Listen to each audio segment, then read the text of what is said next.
9 cycles have passed. When the gods deem mortals too powerful, they decree a race between their avatar and the mortals to determine their worth. In the race, the mortals are granted a chance to engage the very gods themselves. The mortals are granted a chance of survival. The mortals are granted a chance to become gods. Lose and see all mortal life removed from the kryn, and the next cycle begins. This race is the final command of the gods to their mortal counterparts. This is their dying order. Hello everybody, welcome to the beginning of the stream. 'Tis I, your Dungeon Master, and with me I have a wonderful cast of just fantastic looking people, with absolutely none other than the most, I'd say probably the hottest streamer on Twitch physically. Not to, I don't want to be too, objectifying and things, but Pumpkin Buscemi has to be the physically hottest streamer on Twitch right now. How's it going, Pumpkin Buscemi? Can you do a New York accent? No. Come on. Meow. You gotta do it now. No, I Can't cannot. leave all these people watching disappointed. I cannot. Alright, I can do one. You ready? Yep, go for it. Hey, what's up? It's Wax Steven. Coming at you live from No, it's Pumpkin Buscemi. Pumpkin Buscemi. Oh yeah, you want me to? There you Alright, go. I'll just do Yeah, this yeah, so you can yeah, tell yeah. it's not me doing the Yeah. voice. Hey, it's me, Pumpkin Buscemi. Yeah, I like crack cocaine. It's what I look like I like. I couldn't think of nothing else. I mean, it's gotta Should've be cut the something lips like out. that. Did you just say she's got nice lips? No, I said I should have cut the lips out so that you could speak. Yep, yep. You were just I know. complimenting yourself on the unedited No. part of the. You have fantastic lips, though. Huh? Just fishing for some Yeah, that's compliments. exactly like something I would do. Speaking of fishing, I have spent another week watching people tweet about Animal Crossing, and as far as I can tell, it's a fishing game. Like, what is that? Why does everyone tweet a picture of the fish they caught? What's It's that? an achievement. What does that mean, though? As in, it's just an Well, achievement to you catch a fish. collect fish and bugs in the game because, like, you have a museum to build up, and then you turn those into the museum. Yeah, so you collect, and yeah, some fish are harder to catch than others because they're seasonal. So yeah. All right. Well, it still sounds like the greatest game. You continue. You've had a full week to Wait, sell though, can this you thing to me. explain the time traveling Can thing you to me? take that thing off the screen? Oh, the time travel. Well, Sure. it's not really like an exploit. Basically, it's like, if you're not willing to wait the day that it takes to build Nook's cranny, you can change the date on your Switch. Oh. Yeah. Oh, And then you get back into your traveling. I game, see. and then it's the next day. I see. Like give me all the money in Sims. Pretty Yeah. much. Okay. Rosebud. Got it. So you Got so it's just cheating. You just cheat the game, I guess. Well, no, I'm still making my monies legitimately. Okay, all No right. time traveling. Right. It seems like a waste of time though if there's no winning the game. Like if you cheat, like if you time travel forward, put the time forward. Some people enjoy the other aspects of the game, right? Like building things. Yeah, exactly. So Yeah. that's the only reason why people really just like use There's the no time end. traveling for. Right? Pretty the much, game. there's still no end. Yeah, no, Yeah. exactly. It ends when you want it to end. Pretty much. All right. Well, there you go. Just Well, like life. I'm still not gonna. It ends when you want it to end, just like life. Just- What Yeah, kind of when you twitch you up. That was the darkest joke you've ever made. Sorry. Barely even a joke. Barely even makes sense. Even if you were aiming for a. All right. Oh, okay. It's impressive that didn't come out of my mouth. So, how you doing, KPP? Good. I'm glad I just finished chewing. That's why I went in. Yeah, you did. Look, who's standing up? These two are standing up. Look at that. I don't know if it's my age, but I've been sitting more since we've been home a lot more and my hips hurt. So standing hopefully alleviate that. I'm just doing it because she's doing it and it reminded me that I should be doing it. So Yeah? thanks, KPP. If she fast forwarded the time on Animal Crossing, would you fast forward the time on Animal Crossing? No, I've never played it. and neither have I because KPP hasn't played it. But if she did, I'm just saying I might. I was gearing up to do a jump off a bridge joke, but just don't worry about it. We've already done one of those today. We should just move on. Just setting myself up.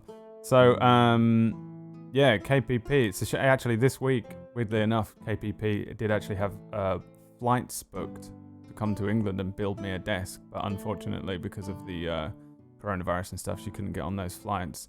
So, yeah, I guess a we'll rain have to do check. that another time. I'll get the piping from Home Depot and pack it in my luggage. Yeah. Yes, you will. You heard it here first. She's going to build me a desk. She was going to build me a desk. How tall are you? Exactly 6 foot to the millimeter. Okay.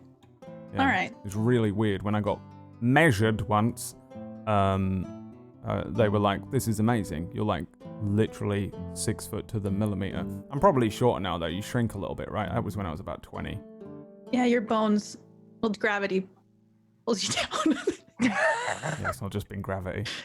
I can't do. Okay. Luckily, this is the last episode of Dying Oh, Order, so we can get away with saying pretty much anything, because when Dying Order ends, that is okay if the channel gets taken down, I guess. So feel free to make whatever heinous jokes you want. I have been teasing all week. I've been specifically teasing Pumpkinberry that it's TPK week, because the group didn't prepare to fight a demon and ran in and decided to fight a demon relatively underprepared. And I've been joking about it, but really also kind of probably, I don't really know if this is going to be one of the harder fights that you've dealt with, considering that the first real fight you had in the whole thing was against a massively overpowered spider. But Okay, but the first thing he did was grab Aura and kiss her for half her health. So I think yeah, and that was only Yeah. because she like got a natural 20 on a con save, and Keep it's the the last tank thing. It's Otherwise still it on the could have been- screen. yeah, otherwise it could have been worse. 5d10 Christ. plus 5. We gotta keep the tank alive, yo. Yeah. I'm pretty low. Well, you Brad, do you have didn't a. ask me about my fishing adventures in Animal Crossing, and I am butthurt. Well, I didn't realize I had to. You can just speak when you want. You're an adult now. No, absolutely not. This No. isn't a school class. You I can... am not. What have an you adult. caught in Animal Crossing? Actually, yeah, if All you're... 4 sharks. that there is you go. unbelievable. I caught 4 sharks. I'm fucking That's impressed. it. That's all I had to say. Fucking impressed with that. If I knew what it meant, I might be able to say anything I went else. to Australia and caught the sharks. Wait, it's set in the real world? Wait, yeah, what? Yeah. Well, I think it's the southern hemisphere or something. That's No, not one the of real my world. Yeah, you're mods right. is Australian, and so I went to his island, and he had like the sharks and pufferfish and all the cool fish that I Cool. don't That's have. why you go to everyone's island. It's 'cause Yeah, they to get steal They their have other fish and stuff. fruit. Yeah. So Steal their fish and fruit. fish and fruit. Right, okay. That actually sounds more interesting to me. It's the first time that anything anyone has said to me about this game that's made sense. Like, you go to each other's islands because that's where you get different stuff. So do you pick where you start then? Pick where Yeah, your island kind is in the world? Yeah. Well, I mean, you pick a lot of details about where your island is. You can actually say you're in the southern hemisphere, but obviously I said I'm in America, so. So why is it set on Earth if everyone's like an anthropomorphic animal person thing? I'm not. I'm a human. Oh, they are humans, are they? Well, I'm a human. them are. They're furries. Neighbors are the furries. I'm pretty sure they're all furries. I mean, you're catching animals and you can't catch them, so I'm pretty sure they're furries. Yeah, that makes sense, yeah. Yeah. Are there fish people? Yeah. Well, there's octopus that are your neighbors, and I would suppose they would freak out if you were to catch an octopus in front of them. You have That's frog what I was neighbors gonna say. too. Everybody's fishing. You're There's fish people. horrified way you said that, KBP. Are there fish people? Uh-huh. Oh my god. It was a legit question. I actually was wondering. So That was KPP's unique selling point there. Fish people? Yes. I'm buying it today. Yeah, I get it. I don't have a Switch, but I'm getting one just for this game. Okay. Well, anything else you want Time to to announce? die? Pocket, you? What else? What else you been up to?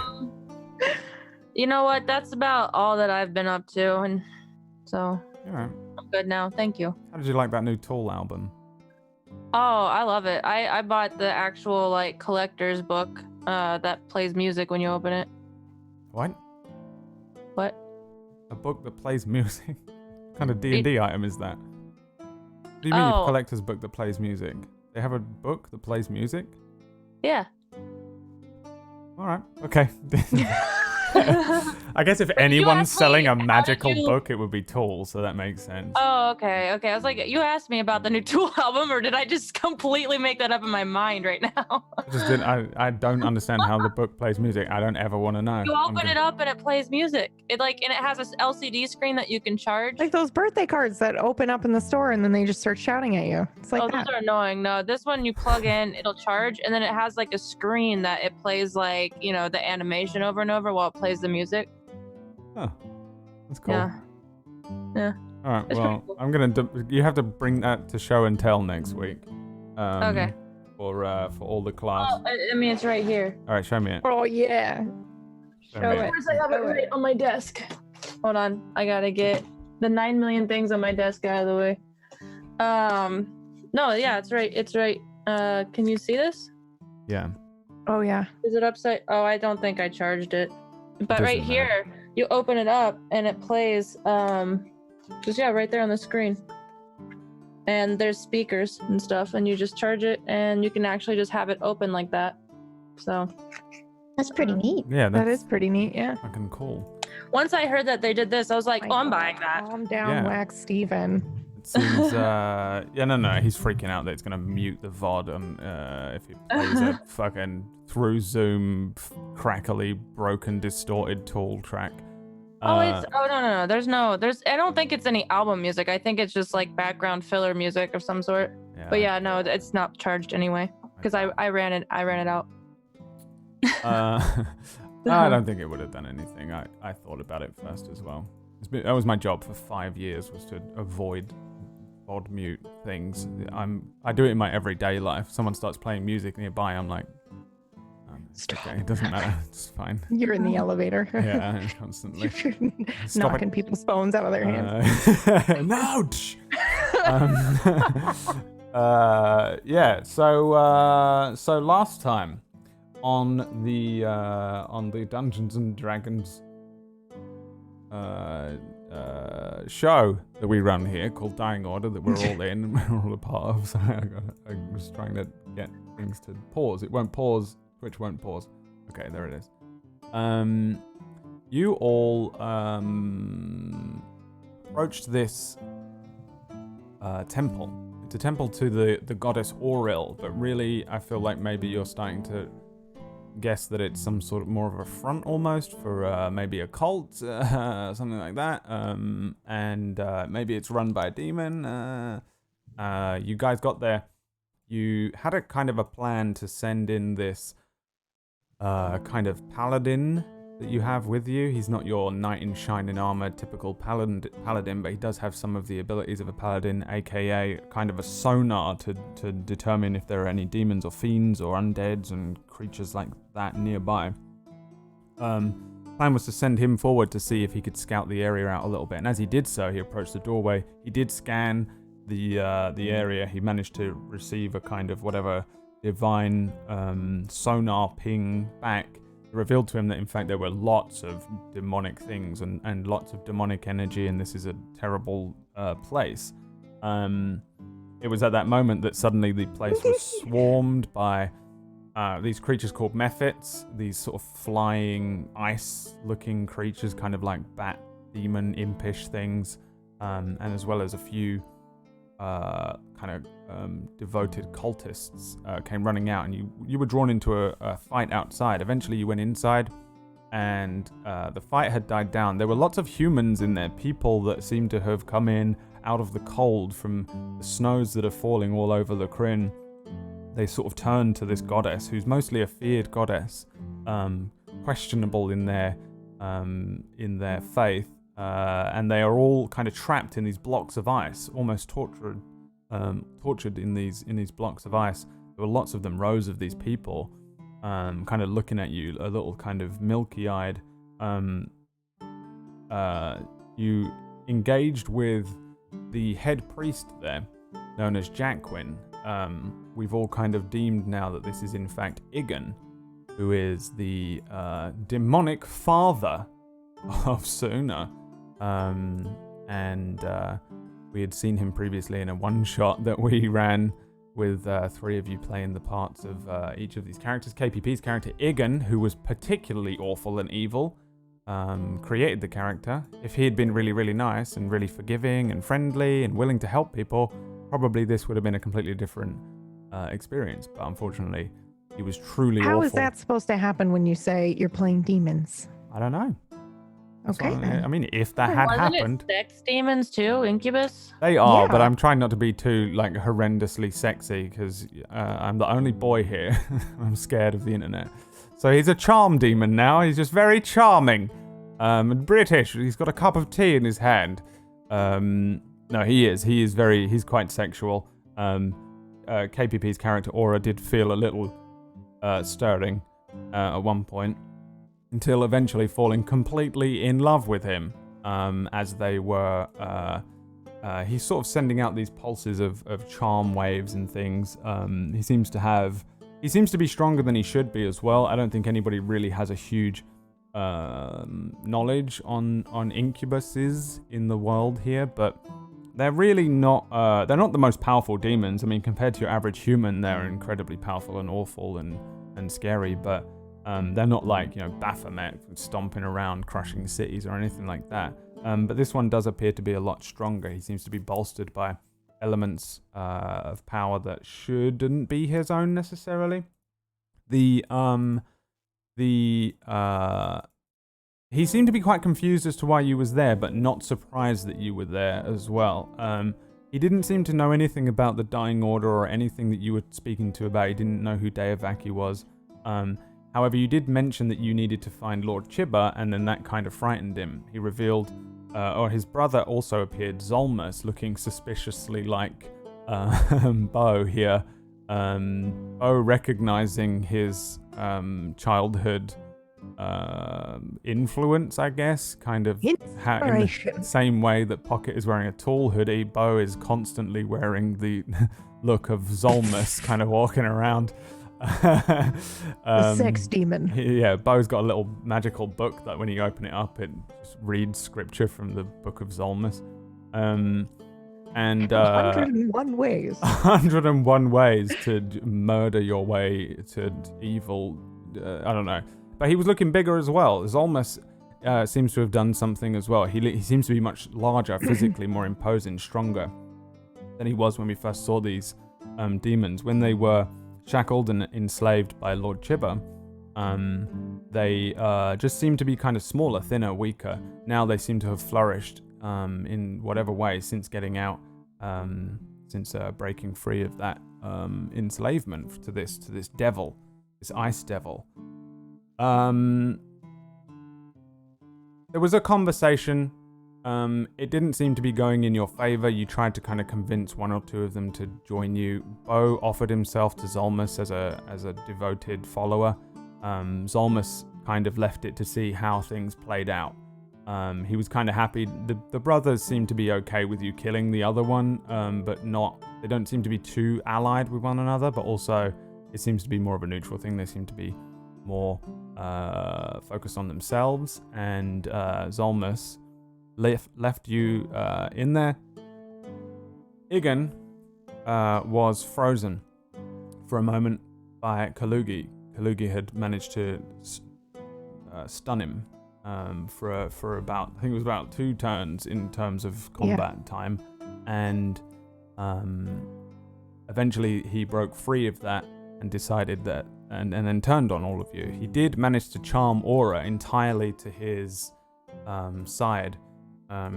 Aura believing that this was not just her friend, but straight up, she's just in love. Like, she's feeling all of the emotions that she would feel if she was head over heels in love with this person. And while she doesn't necessarily see you guys as enemies or anything like that, she does, completely Doesn't want Daddy to die. Yeah, she's stuck here for a bit.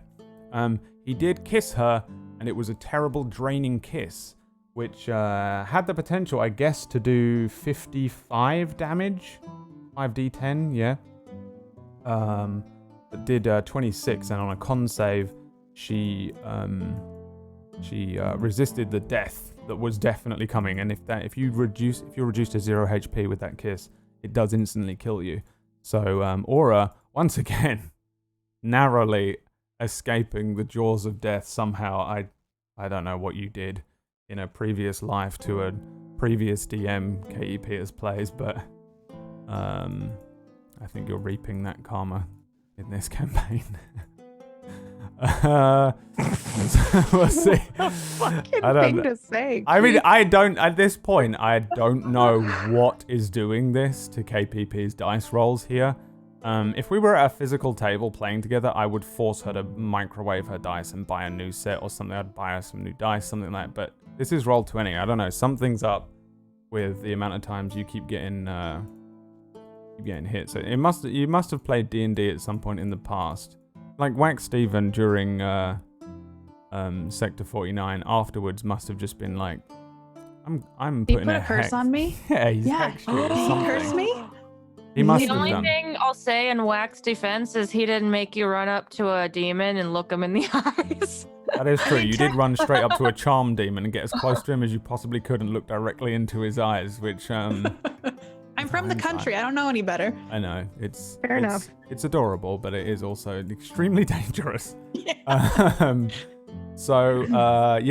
That's pretty much where it was, and he snapped out of his thing. Oh, also Bo fired an arrow at the sphere that was kind of sticking up out of the ground, and it cracked it. He didn't seem happy about that. He didn't seem happy about it at all, no.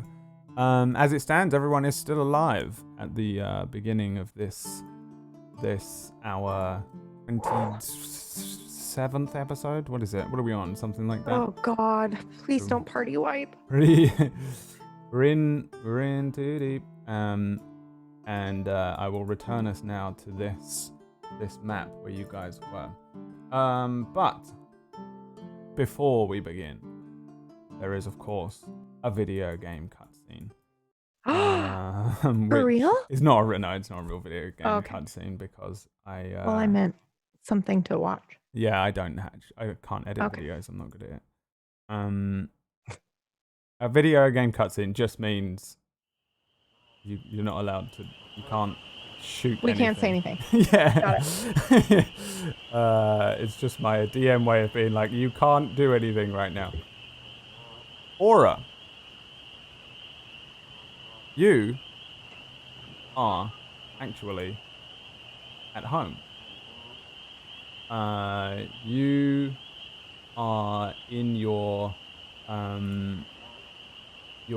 cottage, which we have visited, but we have never, no, we did see it. We saw it right at the beginning in the summer. Yeah, in the summer. It is a lovely, warm summer's afternoon. You're indoors and you're cooking. You're making a stew of some sort. What type of stew do you think you'd be making? It would definitely be a veggie stew with like potatoes and carrots and root vegetables and a veggie broth, and I'd be making dumplings, some flour to drop in it. Yeah, you're standing there. The stew is cooking up over this kitchenette that we've seen before. The the smell of this stew that you're cooking fills the room, fills the cottage. The sun from outside is cascading in through the window.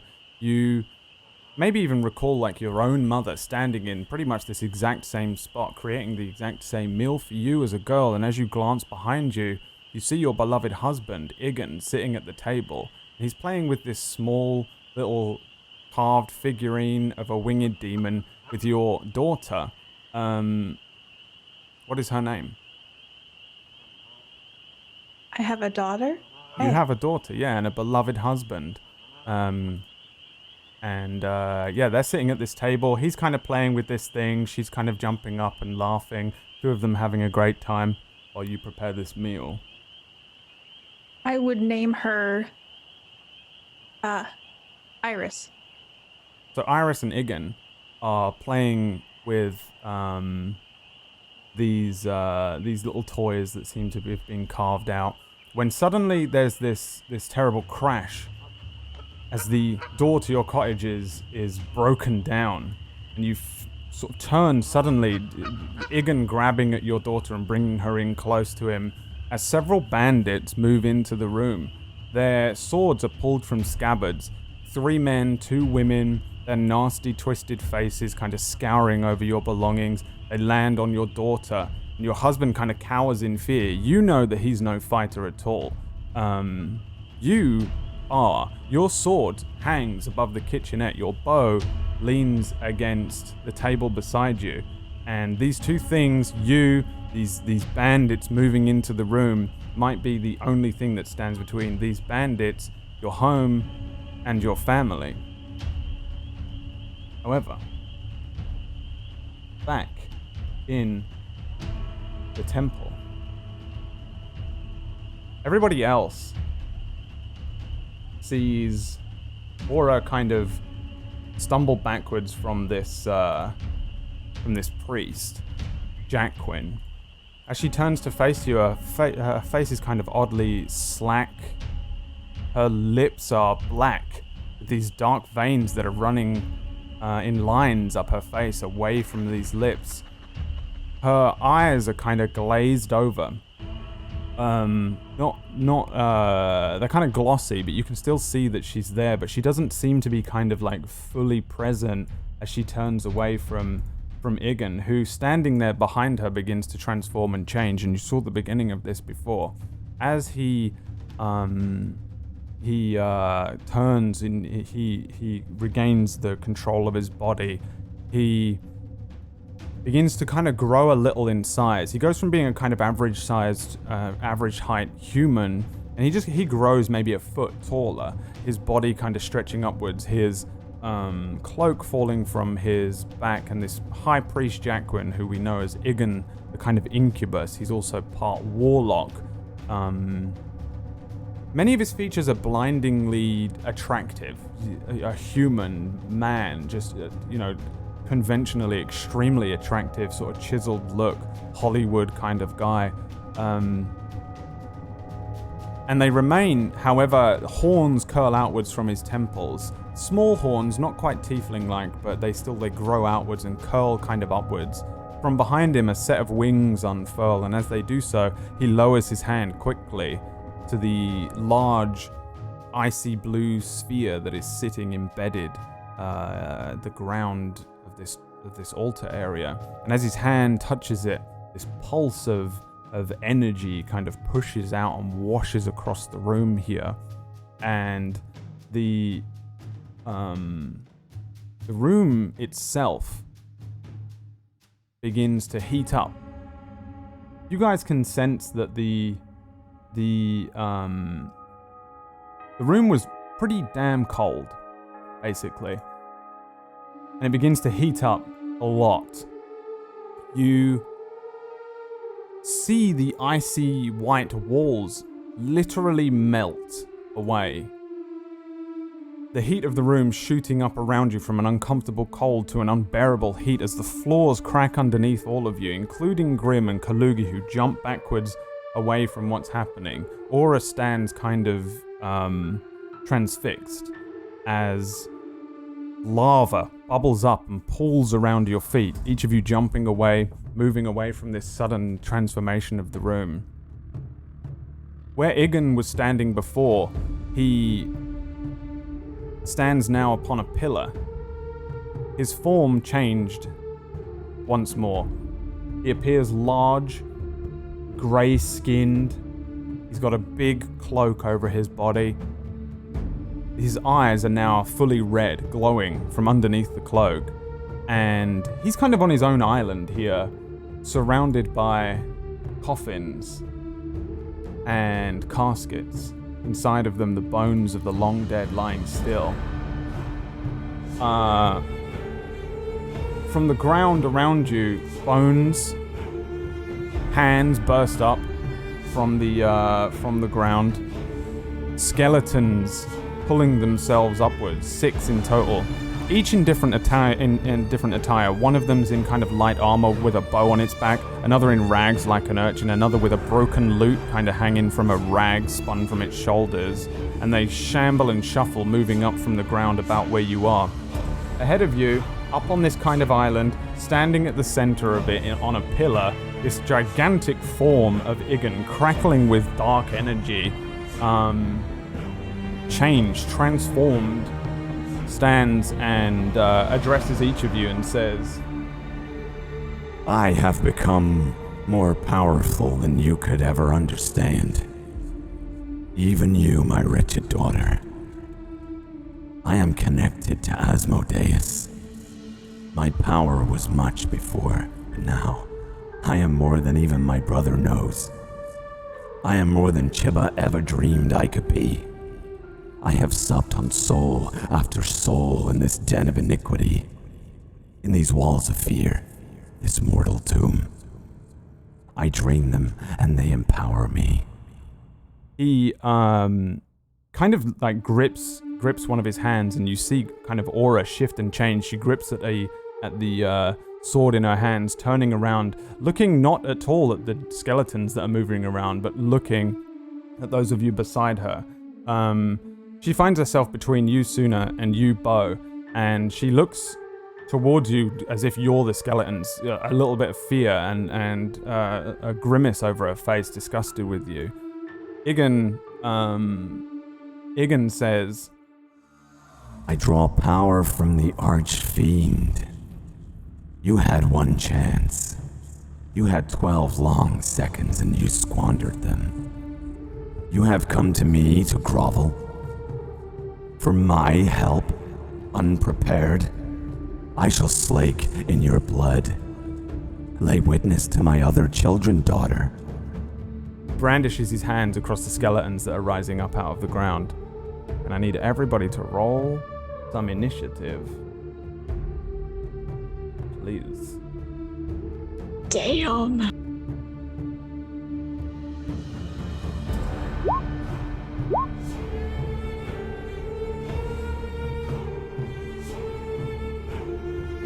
Remember to click on your token when you do it.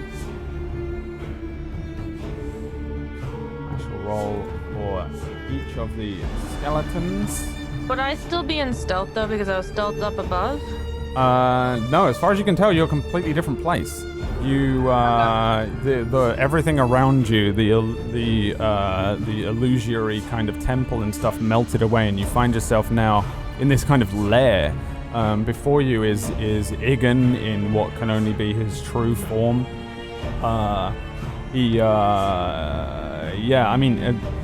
He's kind of like looking at everyone. He seems to be slightly more focused with Suna, slightly more interested in her. Everything is reset as far as you can tell. You're not currently stealthed, but you are set apart from everybody at least. Grim and Kalugi are there, both of them kind of standing around, looking shocked. Grim suddenly seeing a skeleton rise up out of the ground immediately to action, grabs at his longsword, and Kalugi kind of like grabs at his head and stumbles backwards. He's still recovering a little from whatever charm or spell it was that he cast. And Aura, you are actually on a different initiative. Wow, it's a 1 for the skeletons. Let's see here. Is everyone on here? Sunabo, Ellie, Aura, Grim, Kalugi is behind my cup. Let's see, everyone. Grim 15. So, actually, Aura, you are... your initiative is 1 above the highest rolled of your comrades, because none of this is taking you by surprise. You are actually at 17. You react first. Pretty much the same situation as last time, but in case you hadn't worked it out, you are perceiving this to be invaders, brigands, bandits breaking into your house right now. The only people that you can see around you are Grim, Suna, Bo, and Kalugi. However, again, in your reverie, trapped inside whatever's going on there, you recognize none of them. They just, they appear to be bandits here. You're in your house. I'm not gonna, you can figure it out. So the only people that you see that are hostile to you are bandits in the positions where Grim, Suna, Bo, Ellie, and Kalugi are. What would you like to do? I'm gonna grab my sword from above the kitchen. Or above in the kitchen, wherever it is, and I'm just gonna rush towards Suna and start swinging. Alright, give me the attack roll. Suna, Aura suddenly does once again, grabs at her sword, glossy-eyed, brings this greatsword up and rushes suddenly towards where you are.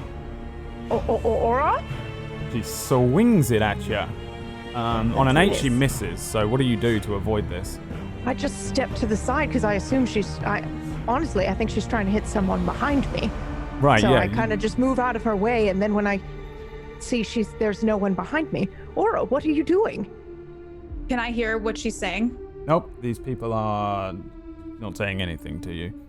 My eyes are just glossed over, and I'm looking at you, but like a zombie, almost, moving with my movements.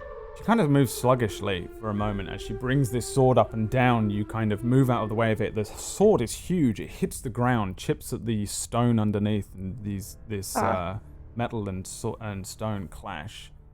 Mr. Kalugi, there's something wrong with Aura. Clearly, she ain't looking right. Just make sure to take a step back from her. Kalugi's looking around him. He looks back and forth 2 or 3 times and says, "Now I don't know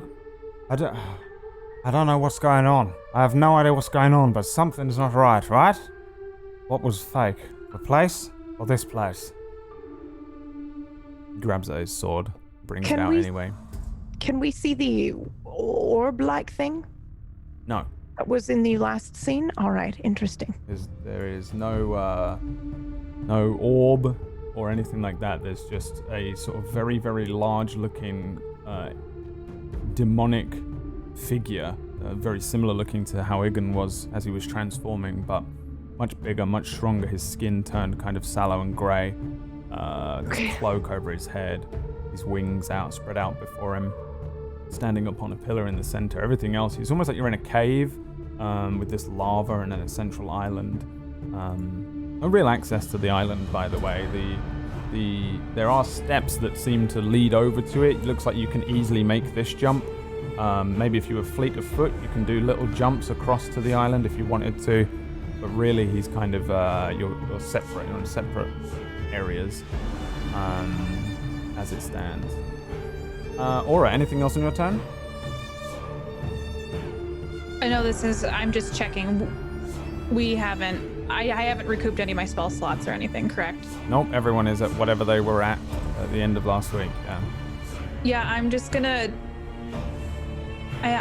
there's some things I can do, but I'm just gonna choose to not do anything at the moment. Okay, give me a wisdom save. You do still have a bardic inspiration. Okay, I'd like to use that. Well, you can roll first and then determine whether you want to add the d6. I'd like to, well... You want to use the whiz save? That's a 6, so you can roll a d6, which means that will be a maximum of a 12 if you roll the max. I have a feeling that won't be enough, so I'm gonna save it. Okay. Yeah.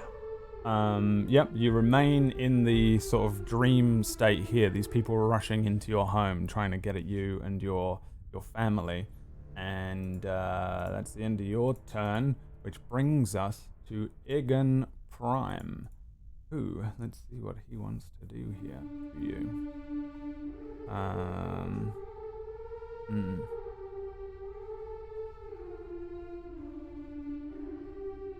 I think,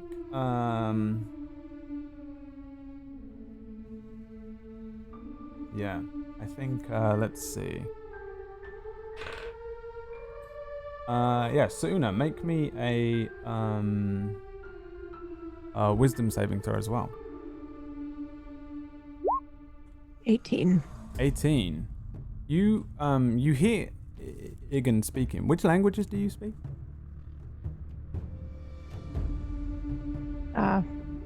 Infernal, Primordial, and Gnomish, and Common.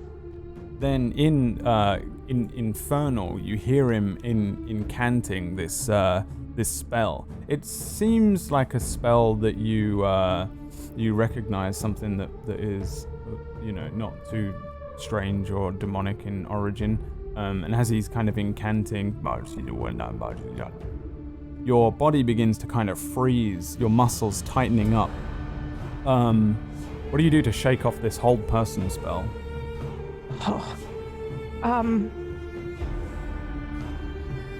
I like to think that I can feel my muscles tightening up a little bit, and I look at him, and he's probably not making eye contact with me, right? Oh, he's looking right at you. He's got one hand kind of up doing this while he's. Right.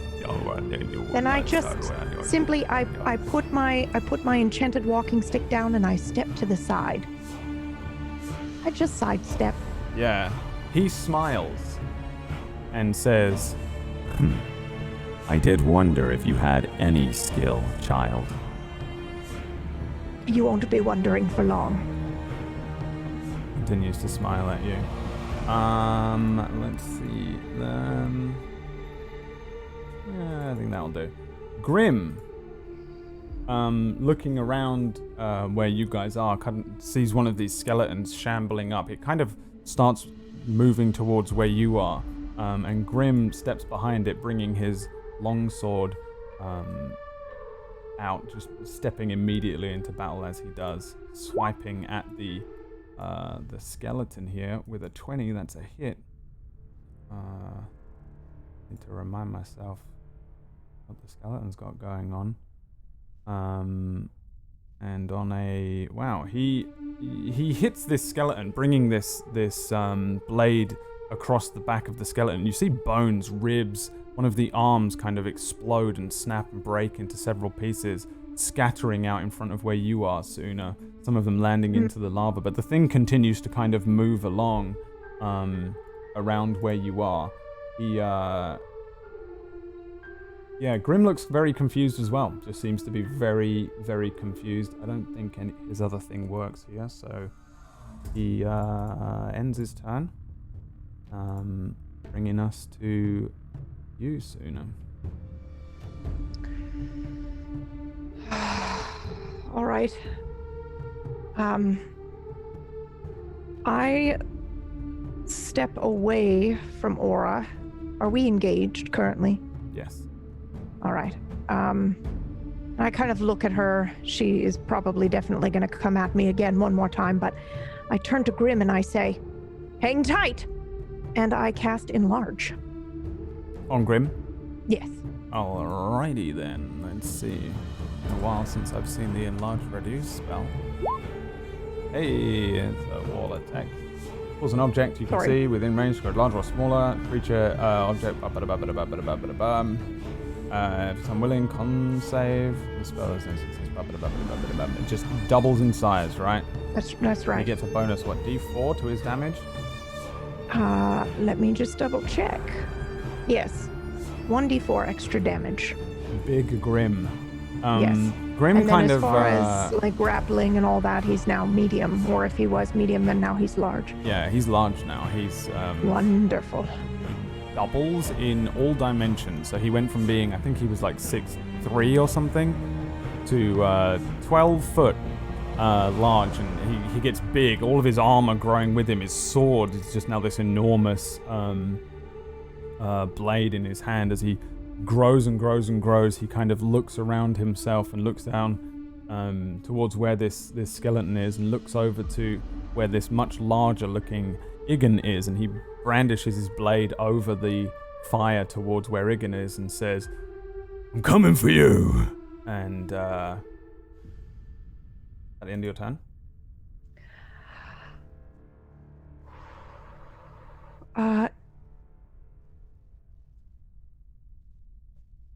No. Mm-hmm. I'm also going to try to move and disengage from Aura. You can only do a disengage as an Well, action. I mean, I'm going to step aside. I know she gets an opportunity to attack me, but Yes. I'd like to move out of her range. One of these brigands, these bandits, tries to dash out of your way, or you feel like you can very easily try and chop one of these legs off, one of the arms off, get a nice free hit on this woman, if you'd like. I would. Yeah. All right, give me the attack roll.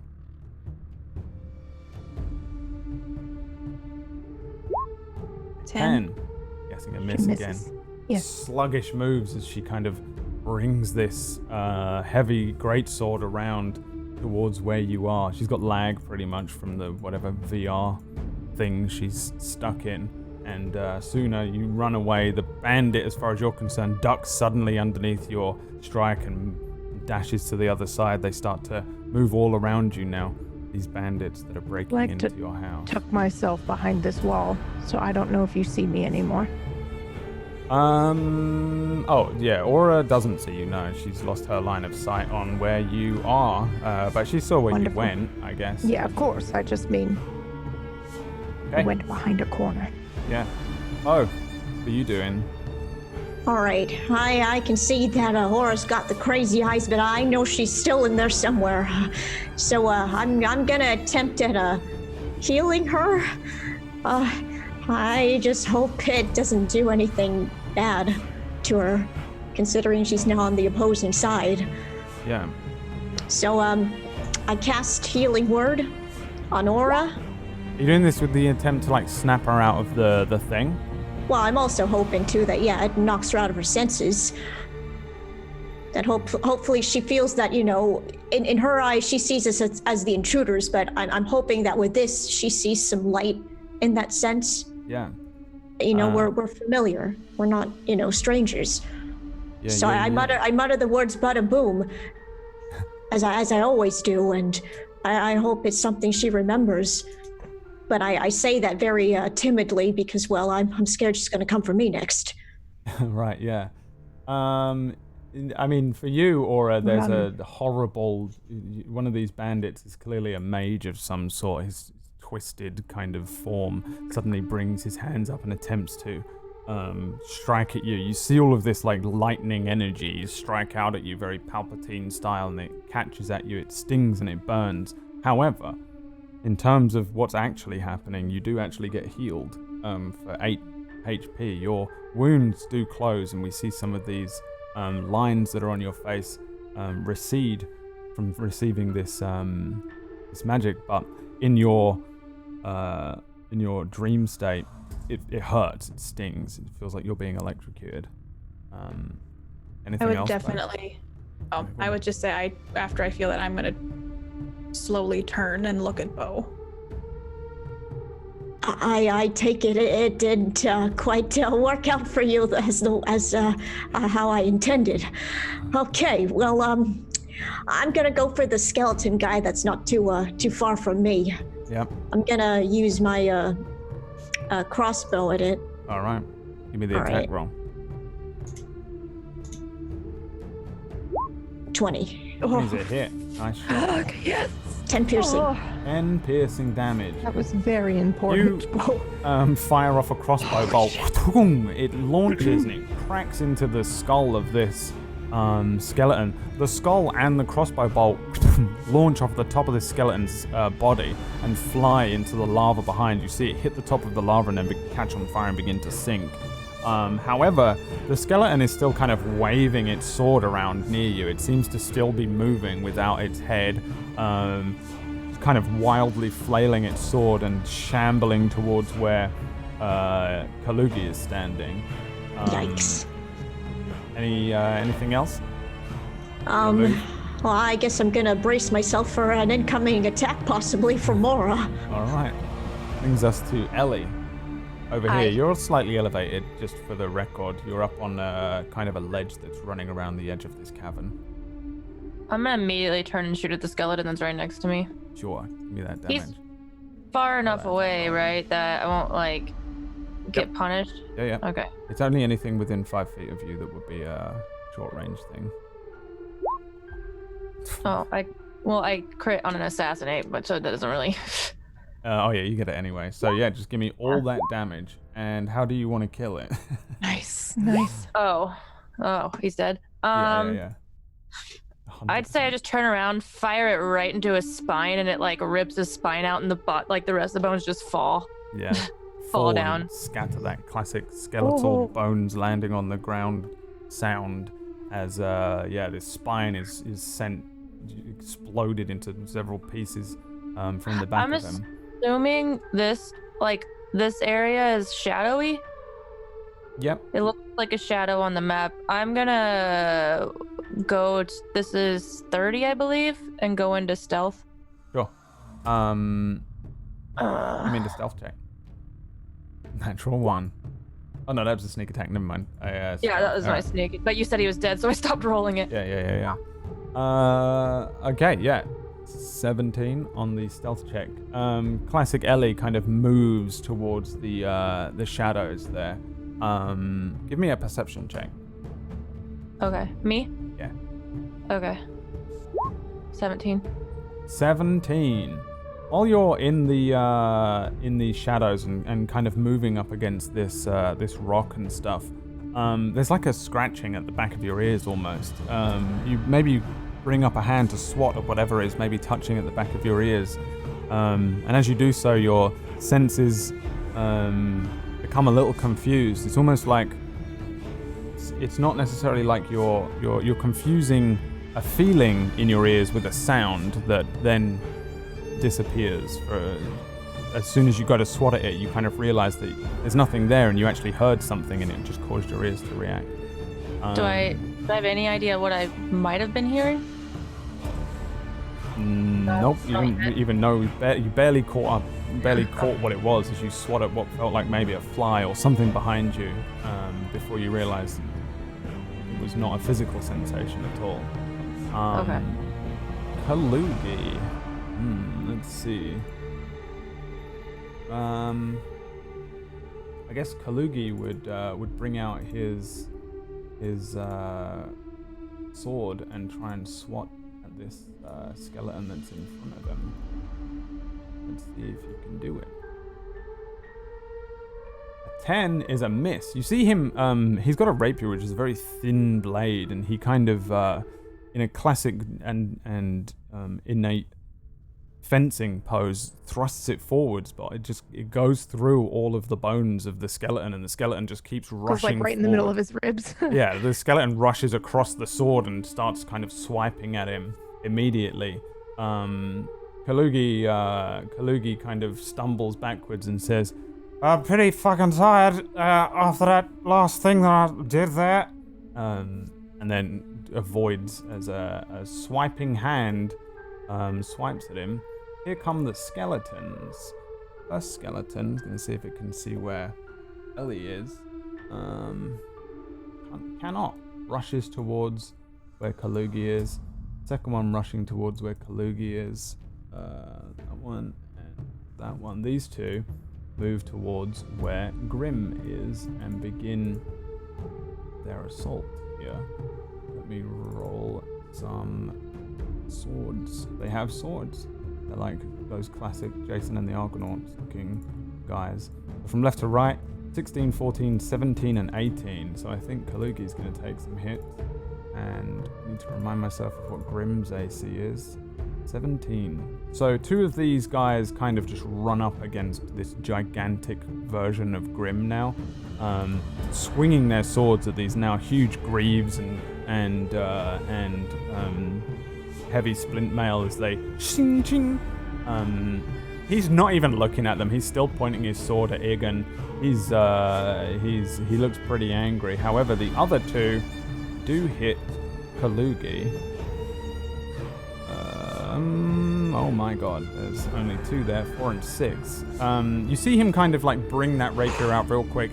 He parries one of them, but it runs down the length of his sword as the other one brings the kind of an old, blunt-looking chipped scimitar across his side. His leather's no match really for such a close and heavy hit. You see him take 10 piercing damage as they slice open a part of Kalugi. He stumbles sideways and says, "That's just a flesh wound, you little bony shit." He kind of pushes his arm out, trying to get the skeletons off of him as they kind of swarm in to where he is, bringing us to Aura, who is looking at Bo as if he is a horrible, nasty mage trying to electrocute her. I'm gonna turn around really slow, like in zombie movies when they don't successfully catch what they're hunting, and then they turn around and look back at something that made a noise behind them. My sword's dragging on the ground, but I turn slowly and then I break into a full run and bring my sword over my head to try to hit Bo. All right. Can I ask a question? Yeah. Regarding her attacking, because Bo is the one that got protection from good and evil. Does that come into effect here? That spell is for sure dropped since Aura is no longer. Or it was Aura's spell and it was a concentration spell. So. Oh, I was just wondering if this was going to help him at all. Does she do her with her save now? Oh, Before her at the attack end or of her after? turn. Yeah, it's a concentration spell. So yeah, that she snapped out of that soon, like a long time ago. Yeah, give me that attack roll. 7. You can use your bardic inspiration on this attack roll if you'd like. No, I'm gonna save it. Okay. 7. I'm guessing that misses you, Bo. Yeah, that misses. Aura brings this sword across to where Bo is. How do you avoid this thing? This giant, great big, like, buster sword-looking sized thing is launching towards your head right now. I take a step back and I'm just looking at her in fear and I'm trying to assure her, Aura, it's me, Bo. We're friends. Whatever's happening to you, you're not yourself. I would be unresponsive. Yeah, give me the whiz save if you end in your turn. You want to use that bardic inspiration?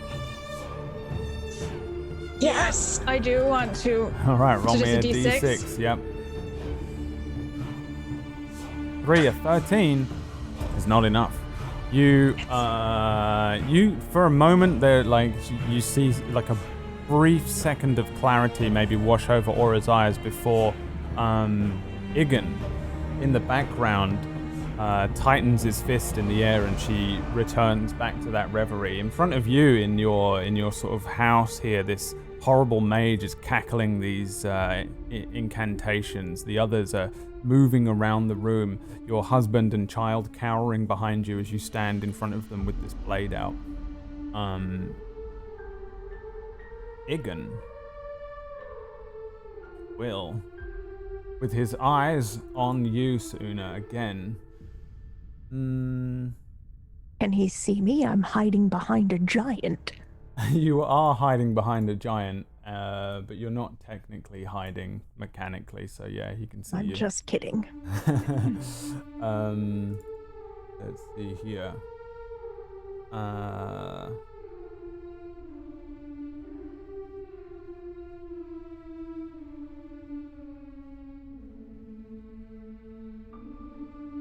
All right.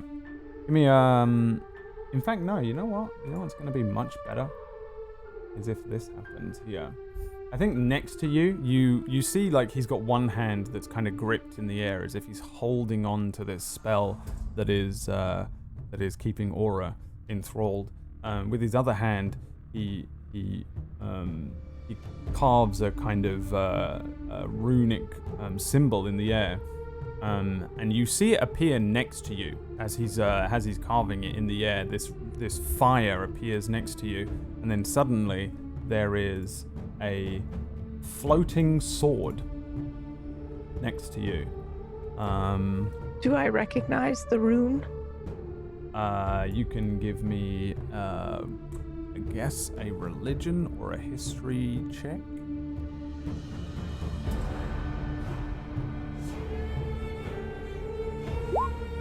Four. Nope. No clue. Nope. There are lots of All right. runes. Lots of runes there are. In the Does world. it, like when I move, does it move with me? The sword? No, it seems to Yes. be completely independent. All right. As it appears here. And All right. now, I just need to...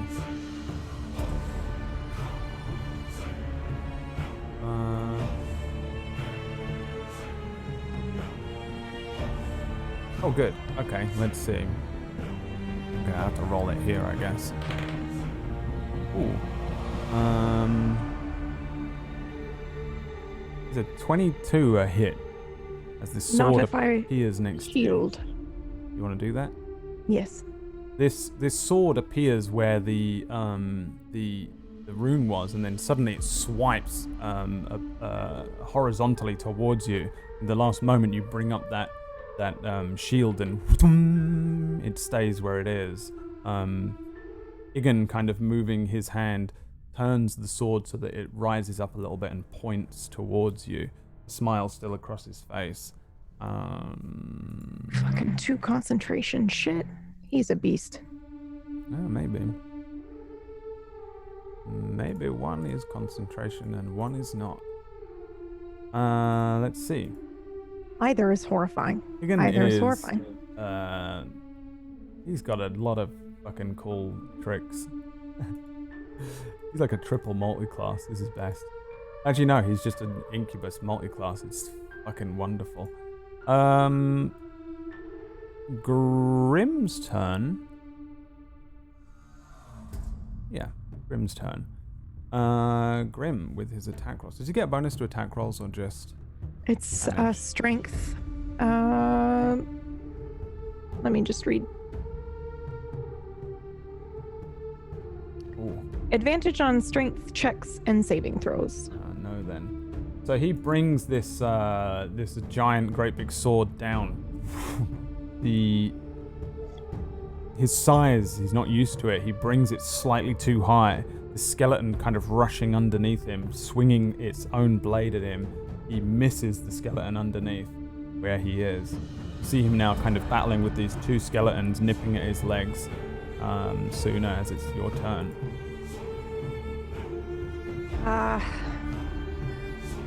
I would like to. We see this again. I puncture my walking stick into the ground. Actually, before I do this, is there any way for me to, if I'm looking around,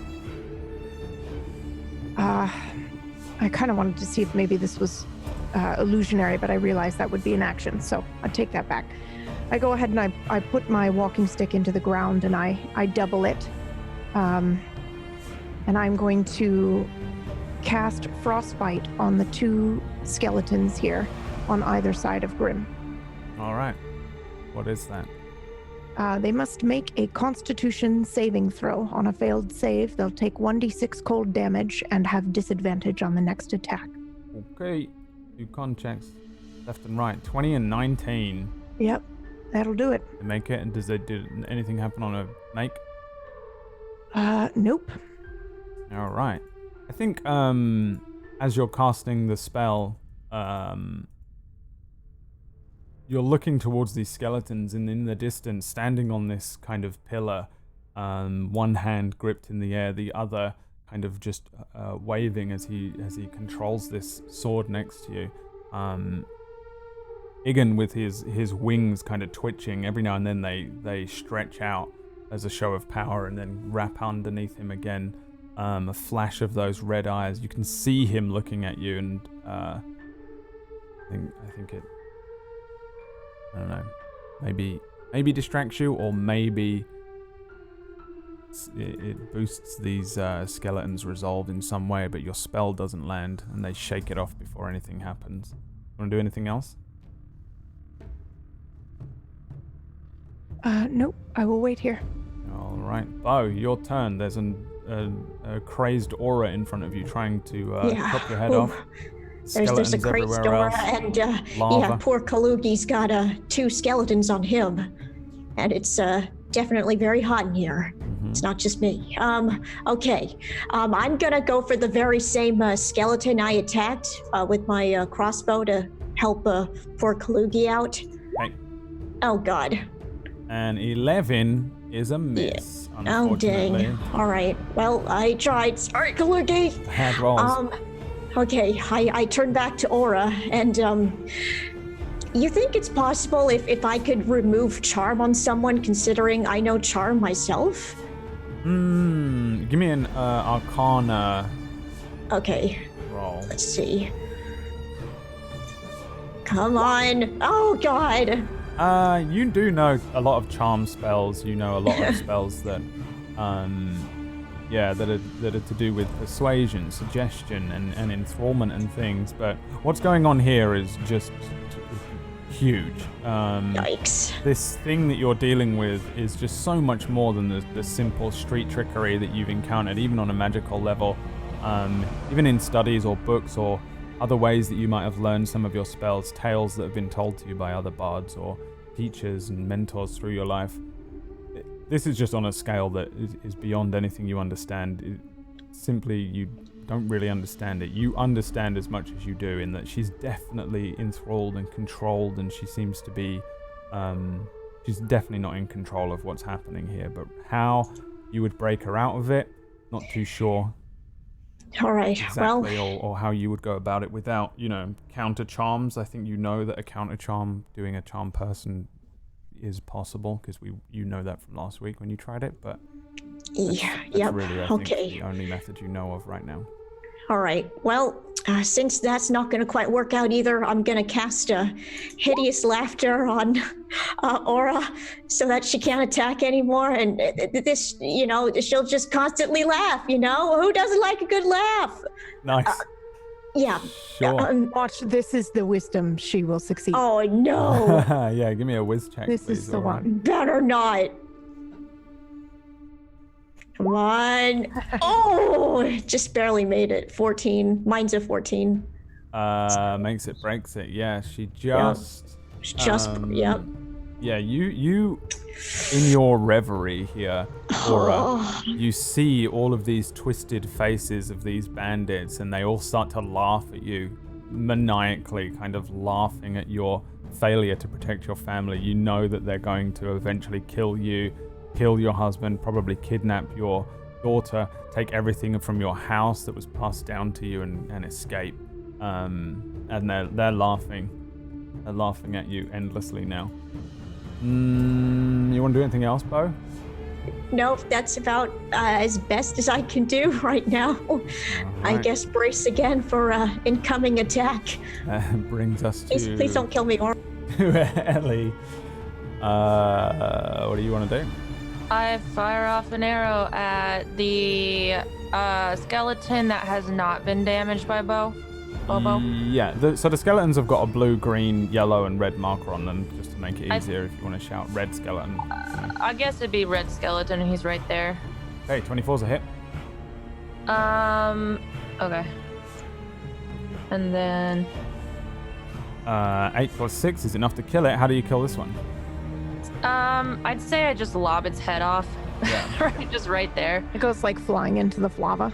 Yeah. The skeleton's kind of like wildly swinging towards Kalugi. He kind of hits at it to kind of knock it away from him, and suddenly its head vanishes from its body, and the rest of its body falls kind of into bones, most of them falling now towards that lava that's pooling around the island that Iggan is standing on. And another one is taken down. And then you move and hide again? I'm gonna move and hide again. All right. So also, we spoke after the stream last week about you moving and hiding, and if you're hidden from the thing that you're attacking, you'll have advantage on the attack roll. So Yeah, that's why I rolled with advantage, but the first one hit. Yeah.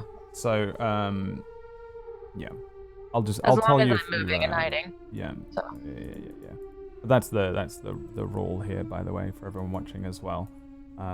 She's just sneaking and moving. Every time she fires an attack, the enemies know where she is because she kind of pops out of cover and goes bang. And if she moves to a separate location and rolls another stealth check, it's considered that she kind of runs, hides behind a barrel, gets into a shadow, that kind of thing. Kalugi's turn. I think he'll probably swing at that guy again. Kalugi looks like he's spell sick, by the way. He swings. Oh, that's a hit. Probably enough to kill this thing too. Oh, easily.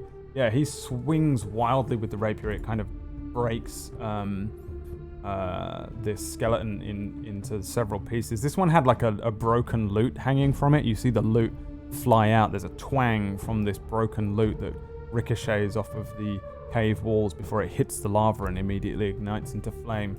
Kalugi turns around to where Aura is and Bo is and says, "It's no bloody use. What are we doing about her then?"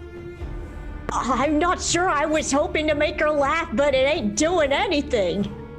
All right. You got any spells up your sleeve? Any jokes? Yeah, I don't really do spells. I know one spell, and I've already done it. Oh boy. I suppose, He looks down at his hand. No. He runs over towards where you are and whips off the ring on his finger, hands it to you, Bo. Wait, what are you doing? You need that. Yeah. She needs it more, right? You lot, you're on so whatever it is that you're doing. Quick! And he thrusts it towards you, pushing it into your chest. Okay, I then take it, and then I then put it on Aura. All right, well, you can do that on your turn. Dang it! Aura's gonna try and probably copy it up first, yeah. but we'll see how it works out. The two skeletons that are fighting with Grim are gonna try and hit him. Wow, they both hit. Amazing. 5, 10. Two of them just cutting through. You see these small little broken scimitars finding breaks in Grim's armor, and you see blood suddenly rush out from these wounds. Grim kind of grunts, but doesn't probably react too much more than that as he swings and moves, stomping around. He's not like giant, but he's still pretty big compared to these skeletons moving around them. And he continues to swing his sword, avoiding any more damage from them, bringing us to Aura. Your turn. Okay, I'm gonna try to hit Bo again with my sword. All right. Give me that attack roll. Okay. What is your AC, Bo? 14. Right. It's 10. 10. You grab the ring, turn around, and then the blade just over your head as you duck down, some of your hairs rising up, cut off 2 or 3 perfect silver hairs floating down hair. towards the ground. Probably worse than it catching your neck, honestly. But No, true that. Yeah, no, I'd rather have my neck. Aura kind of misses again. She snaps her head backwards. Kind of nothing more than a slack-jawed kind of look over her face, but in the reverie, probably looking a little more stern as these bandits are moving in around you. Anything else, Aura? No. All right, you can make me a wisdom saving throw if you like. Oh, okay. A fail on a 4, surprisingly. She remains enthralled by Iggan here. Iggan, looking towards where Suuna is, says, Is this all you've got, daughter? Come on. Even these other children are putting up a better fight. I don't respond, and I don't look at him. He is smiling down at you still. I guess the first thing he can do is strike at you with the sword. So let's see here. Oh my god, 24? Yes. All right. So, Hold on. Uh-huh. No, yeah, that'll hit me, even if I shield by 1. This kind of long sword that's in the air that doesn't even, it looks like a very plain looking long sword. There's an image that seems to be branded onto the bottom part of it, but it swings around before you can catch what it is, what's going on with it. The sword cuts you, dealing 9 slashing damage as this cuts down. There's a rip of your clothing and then a rush of blood that splats on the ground down where you are. The sword, you see Iggan kind of move his hand, swinging the sword in the air, and it cleans itself, the blood flicking off of the tip. Come on. You're out of shield spells already? Oh dear. Whatever am I going to do with you? And then he will take his main action. Let's see. Oh, you know what, actually? No, yeah, no, I can't do that. Never mind.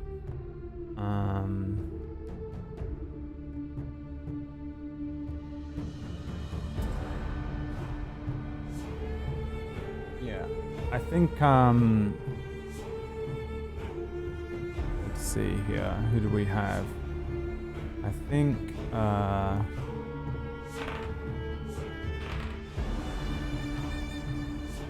Bo, Ellie, and Kalugi. Charisma saving throws, please.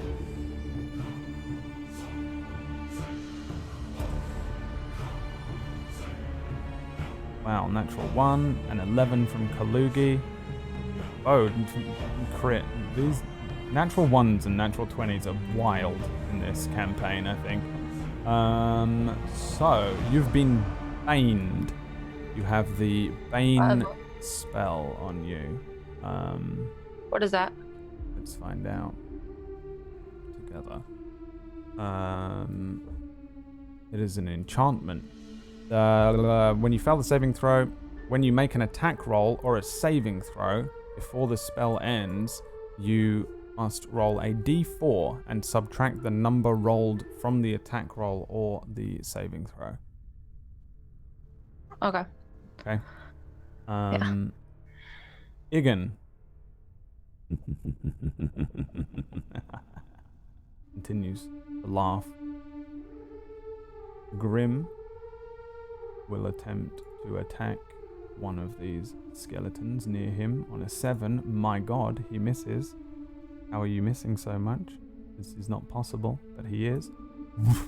He's too big. The size of him, he's getting used to it as he swings this sword, getting a little frustrated with these creatures as they stab at him, moving around. He misses the skeleton, but he turns to you sooner and says, Leave these to me, go on. Get over there, deal with him. And then kind of looks back towards where you guys are dealing with Aura.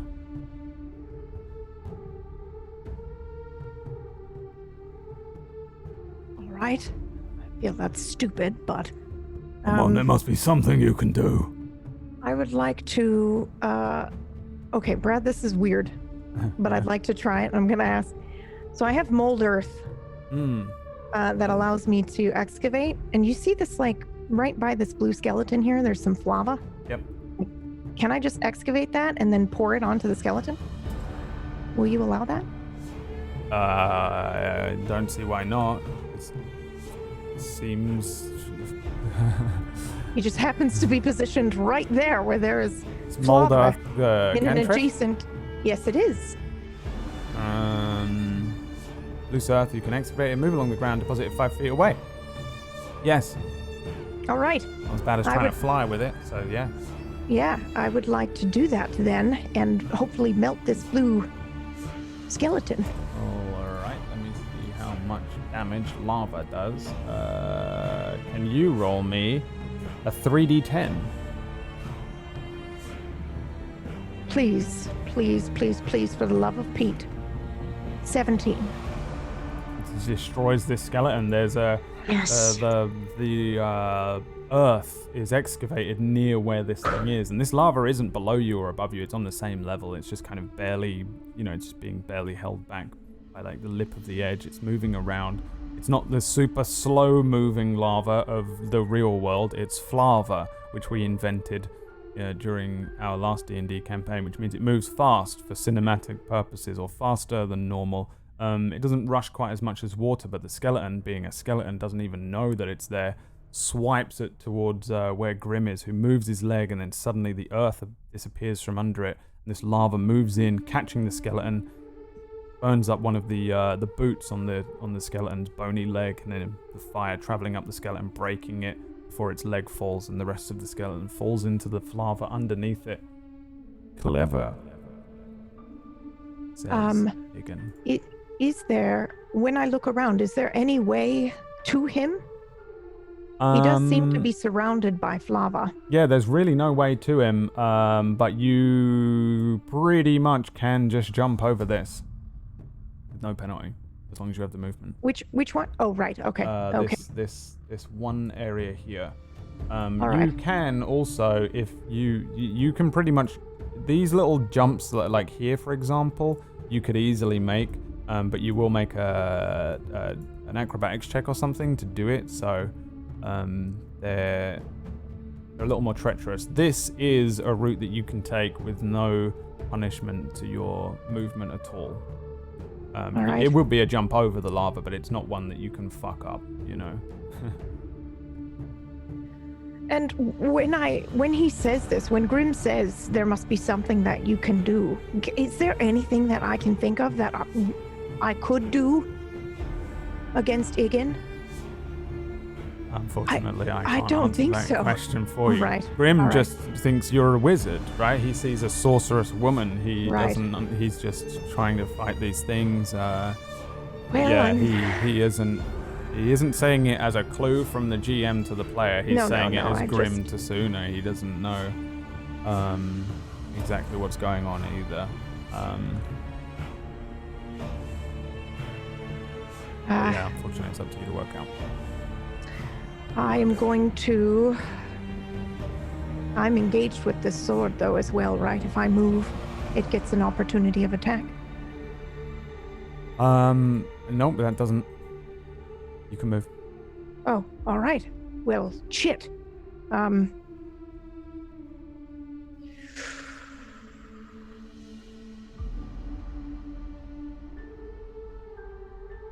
I actually am going to move back here.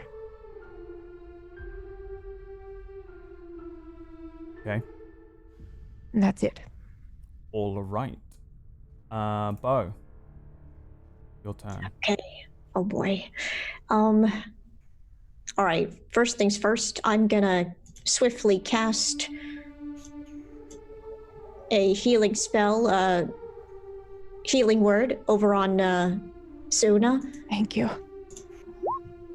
8 healing magic. Thank you. So I quickly mutter the words to myself, bada boom, and face my hand towards Suna, and hopefully she swiftly feels that. Oh, I feel it. I close my eyes, breeze. look over, and nod at you again. And I smile at Suna, and then I then turn my eyes to the last remaining skeleton, and I attempt to attack it with my crossbow. Okay. 19. Give me the damage. 5. 5. How do you kill it? Well, hopefully I get it right in between the eyes. That's exactly what happens. Yeah, you fire a crossbow bolt off. It launches across to where this skeleton is. Grim kind of steps back from this one. And this skeleton is hit by a crossbow bolt, destroys what's left of it. It falls into bones around where the feet of Grim are. You see Iggan kind of react to this as he watches the last skeleton fall, and he says, There's plenty more of my children where those come from. kind of looks towards where Suna is. Are you And kidding me? what else do you want to do? Well then I turn back to face Aura and brace for impact. Aura, let's play nice, okay? Aura? All right, you want to end your turn? Yes. All right. That's where we're going to go to our break. When we come back, Ellie, it's your turn, and we'll see how it concludes. All right. Thanks so much for watching, everybody. Whew, There This is is rough. so stressful. a lot left to do here, but thank you for watching. We have a quick trailer to play you for a new show which is starting on Tablestory on Friday. This Friday. Fridays. Yep. This Friday. Yes. That's right. Yes. Next Friday. Oh my God. The 3rd. Yes. That's a better way to do it. I don't know what days are anymore. I've lost all sense of time. We have a new we have a new trailer, a new show starting up soon, and we've got a trailer to play here now. Hopefully it does play because my OBS is being weird today, but thanks again for watching. We'll see you after the break. Here's the trailer.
Welcome back, everyone, to the second half of the Super Bowl here.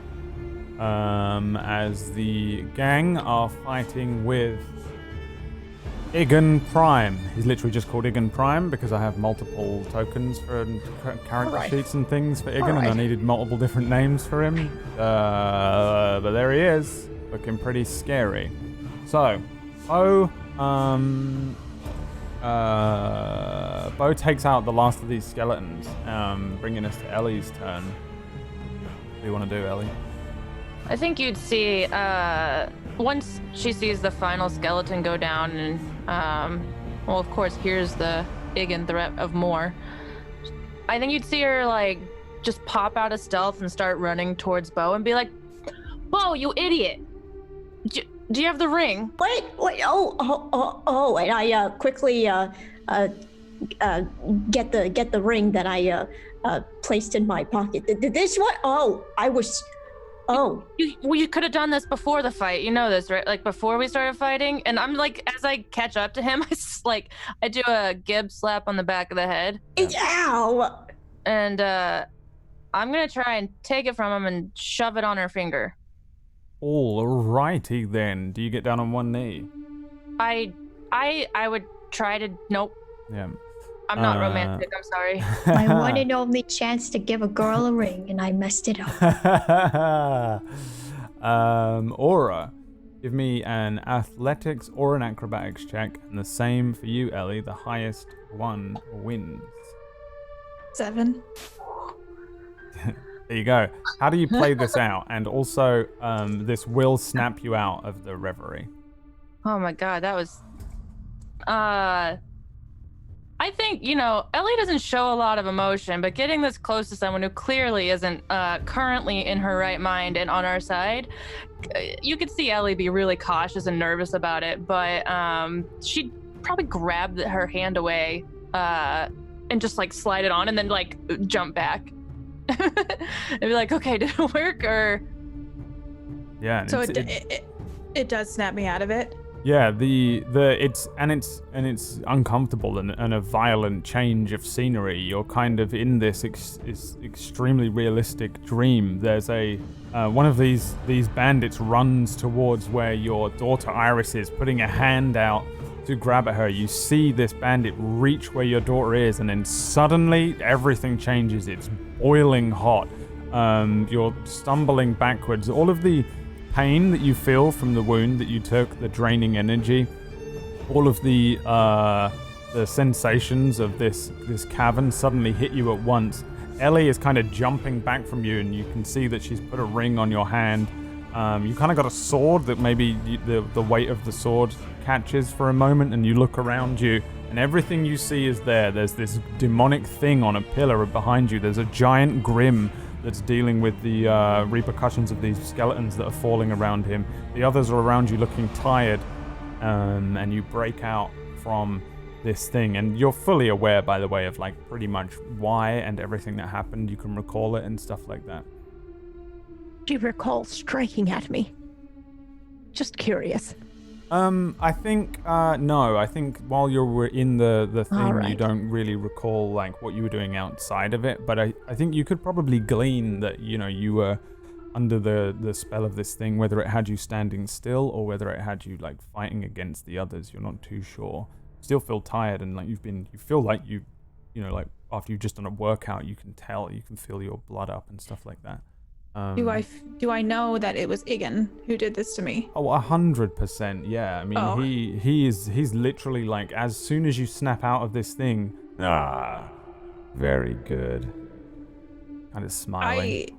I would like someone who's been dazed, just blinking a lot and kind of taking everything in, and probably very overstimulated by just everything that's changed. And I would look at Bo and Kalugi and Ellie and Suuna if I can see her, and without saying anything, I'm just going to turn and face Iggan. Welcome back, my love. I don't say anything. I'm working on getting myself ready for what I'm going to do next. Sure. Yeah, Ellie, you're finishing your movement, heading over there. Yeah, that was. Can I move some more, or is that all I can move? You have whatever your movement was. I think you were like stood here, right? Yeah. Well, I did 30. I did 30 right there. But can I? Cause. You want to use your dash? Yeah. Yeah, you can do that. You only have a bonus action left, so you can move. Yeah, I'm gonna move next to Grim. All right. So. And then I'm done. I'm done. Okay. So. That brings us to Kalugi. Now, Kalugi can do one thing now that he's not under attack.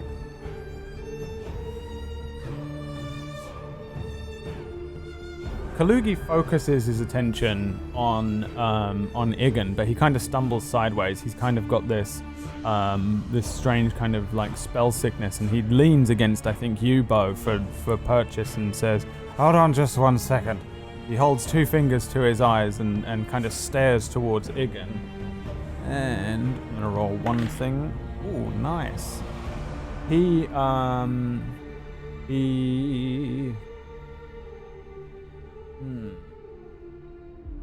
says, something's not right. That much I can tell you. I don't know how we're gonna take this thing down, but whatever he is, it's gonna take everything we've got, and I've got well, I haven't got much. Well, that surely helps. Thanks. What's the plan, gang? Whew. That's a great question. Grim is already kind of like, Ellie's moving. Grim turns as if he's gonna go with Ellie. I'll cut his head off, and then we'll get the fuck out of here. He starts to move. Right, you just be the distraction. Just stand in front of him for me, okay? Iggan is laughing in the background at you all following you. Seems very relaxed, confident. Kalugi will move at least. This way. He's heading with everyone. Everyone's kind of moving along. I need to go onto this screen, not the other one. Who was going? Go there.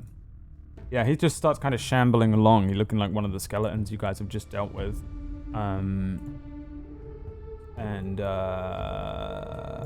Brings us to Aura. You've snapped out of things. What do you want to do? I'm just angry at this point. Almost so angry that I can't speak. And so I'm getting my longbow set up, and I'm aiming it at Iggan. I'm gonna aim at... Okay, you said he's holding things, like he's holding his hands up, right? I think now, yeah, the hand that was kind of holding up the spell for you is now fallen to one side, but one of them is up, and it seems to be controlling the sword that Ellie and Grim are running towards by. It's tracking one of them. Okay, I'm gonna try my best to aim at the hand that's doing that. Okay. And before I fire, I'm just gonna say loud enough for the group to hear. Is this okay? Is it okay for me to do this? Yes, if you're asking me, don't worry about me. Yeah, what are you waiting for? Yeah, fuck him up. You got this. And I'm going to shoot my longbow. Okay. 19. 19 is a hit. 10 piercing. 10 piercing damage. So this arrow launches out, fires across the river of lava here, and there's this huge form of Iggan just suddenly takes this arrow. You see it hit him in the chest, you see it impact, you see him move backwards. The hand, which was kind of loose at one side, kind of clenches. Not bad. Talk about heartbreak. And you want to do anything else? I'm unfortunately out of spells. However,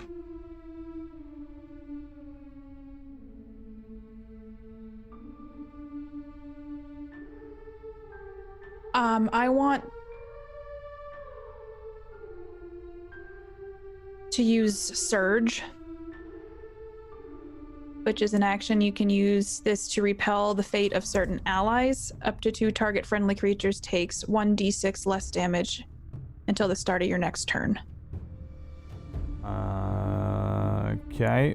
Did you not already use your magic? I used mine. Oh, you used I didn't yours. use any of my time time magic the last time. Cool. Yeah, who do you pick? A bow All right. and Suna. Okay. Oh, Oh, and Suna, you see, oh, you know what? You see Aura's hand light up with the sort of the hourglass symbol, and she casts this kind of chronomancy towards you. The damage that you take can be repelled to a degree by 1d6 less damage. So if you take any damage until the start of Aura's next turn, you can minus 1d6 off of it. So remember that. And your hand is still glowing, Aura, with the power while it's active. Iggan is fucking well interested in it, and he says, Well now, what's that? That's not something I've ever seen. I imagine when I cast it that my tattoo glows, and then it's just like electricity goes up my arms and then down my legs, and it shoots along the ground towards Suna and then towards Bo. And I don't answer him. I'm now. done with him. Hey, if you tell me what that is, I'll let you out. I'm just silently like working on looking at my longbow and getting myself ready for things, and just ignoring what he's saying and taking my cues from the group. Yeah, that's what I thought. It's okay. I'll carve it from your dead mind. and it is his turn. First of all,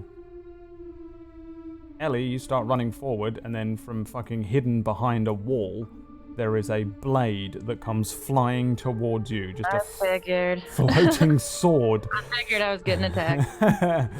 Out of nowhere, comes at you. Let's see here. 15? Nope, 17. Yeah. The sword flies towards you, and I think you're like Naruto running across this thing, I assume, and you just kind of duck under it as it flies over the top of where you are. It spins around as if it's going to come back after you again, but it avoids. Well, you avoid it. Then, let's see here. Oh, you guys have got Bane as well. I mustn't forget. Let's see here. Oh, yeah, of course. His hand is free now, so.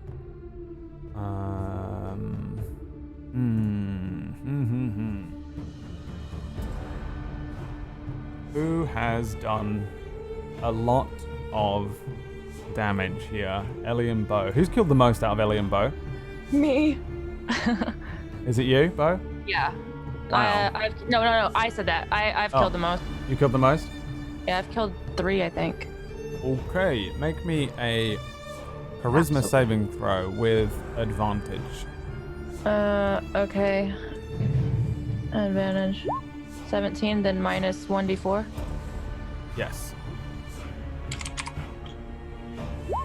14. Takes it down, but just enough. Okay. You are you're not enthralled in the same way that Aura was, but you are running. You avoid this sword, and then suddenly there's this sound, the sound of Iggan. Nobody can hear him, but under his breath almost you can hear the words of him incanting. You are mine. And then you become friendly towards Iggan here. I have a question. Is there any way to get rid of Bane?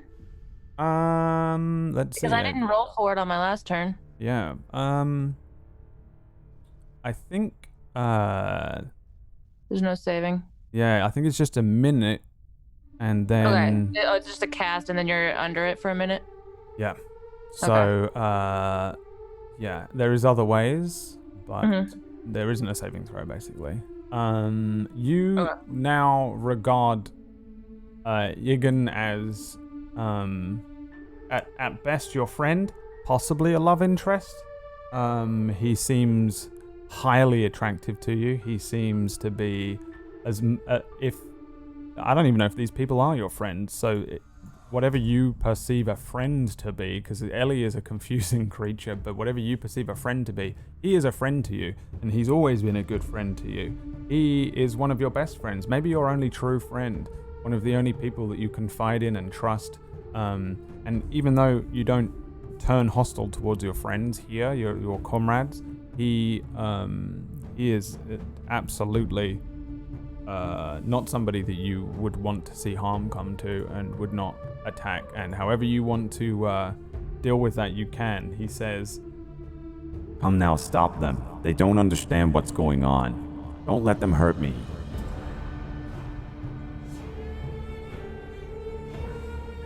It's she's an assassin. She's not gonna be like, no, stop, don't attack. She's gonna be like, really? Are you too much of a pansy to fight? That's what we do. I'm not saying that I can't defend myself, but why are these people hurting me? Come on, make them stop. We can talk this out. Call them off. You know them, I don't. You want me to call them off? Guys, he wants me to call you off. I barely even know these people. Yeah, well, you brought them here. Come on. Help me. Then I look at the other. Can they hear him as well? for sure, yeah. As you're witnessing this happen. Like, Ellie was running, and then she suddenly just, kind of slows, and then turns around and just starts having a conversation with Iggan. Iggan is, throwing words over towards her. Every now and then, he shoots a smirk over towards Sauna. I would assume that Kalugi and Grim and Sauna can definitely hear everything I'm saying, too, because they're close enough. For sure, yeah. I don't know. I'm pretty far from you as far as overhearing. There's not really any sound in here, though. It's just there's a little bubbling of lava. It's really I'm not whispering. I'm talking to a guy that's 60 feet away. All right, fair. There's nothing. There's nothing to really soak up the sound. There's no, chaos. You guys are just moving at the moment. I don't know how to play this because Ellie is an assassin and her friends are assassins. Listen, hold them off. I'll work this out. Just don't let them get to me for now, okay? Grim, you think you can stay still for a second? 12-foot Grim right in front of me. Snap the fuck out of it. Out of what? He just wants a word in. Come on, little girl. It's not fair. You have a spell on you. I have a spell on me. Very good. He turns towards where Iggan is. You're mine, you big red-eyed bastard. I was born for this. You're nothing, okay? Take off that spell, little guy.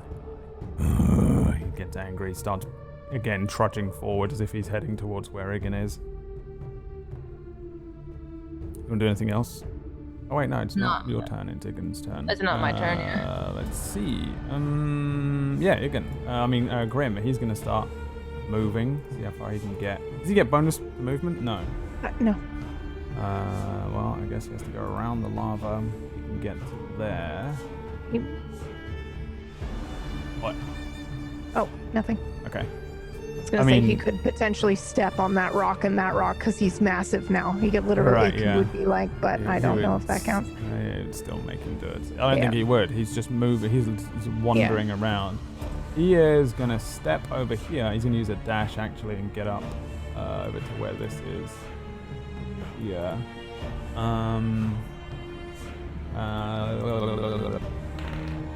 Okay. Yeah, he's during that conversation, you see this like much larger looking Grim heading towards the pillar where Iggan is. Iggan turns towards where he's coming towards him, but seems to be kind of, I don't know, not bothered, I guess. He doesn't seem to be reacting too extremely as Grim starts to bring his sword up as if he's going to go for Iggan. These two, this is a Godzilla fight going on. And then that brings us to you, Suna. What do you want to do? Oh boy.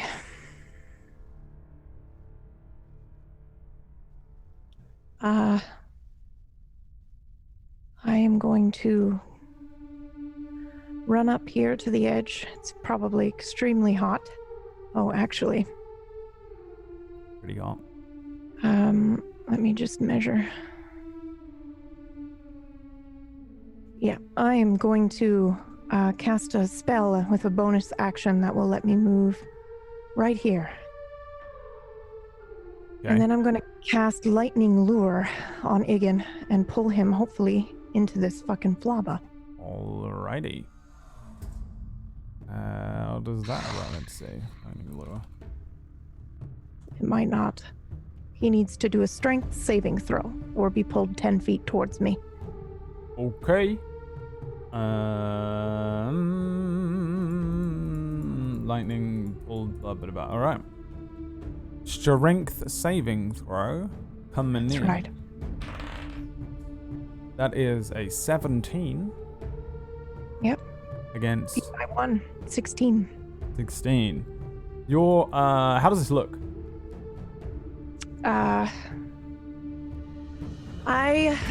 I put my walking stick firmly into the ground, and there's lightning kind of coming up on top of it, and it kind of darts out towards him like a lightning strike, but it misses. I will actually use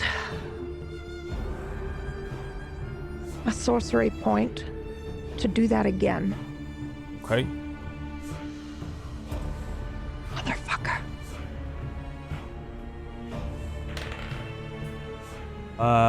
13. That does not. It's 16 that he has to beat. Okay. So how does it look? So the second time it latches onto him and maybe kind of like a claw-like cage of lightning around him, around his chest, and then it pulls him towards me. I don't think it's far enough to push him into the flava, but... This lightning lure latches around him. You see him, maybe one of his hands, the one that's controlling one of the things, is caught. And you try to pull him, he is immovable. Oh, motherfucker. All right. He doesn't move at all. Even like slightly either. It's almost like you're trying to pull the pillar itself. Huh. Like it gets him. I think do you get damage as well with it? The hit? Only if he's close enough. Okay. And he's not close enough. You see his arm caught, but it doesn't even affect him. I don't think he even shoots a glance at you. He's looking at Grim. All right. Then that is it. All right. Bo. Your turn. All right. Can I make a perception check to see if perhaps Iggan resembles that same pulsing orb from when we were all still in the cathedral?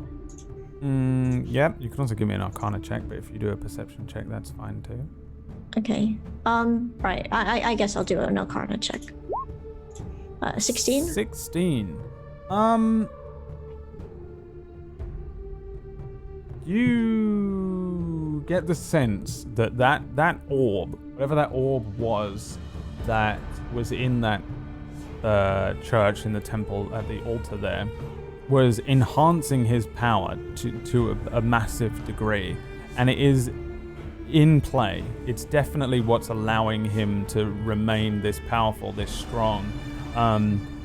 But it doesn't appear to be present. It doesn't seem like he is it. It doesn't seem like the pillar is like concealing it or anything like that. But it is definitely enhancing his strength, allowing him to be stronger. But right now, it doesn't appear to be like, you're like looking for it, right? It's not here. No.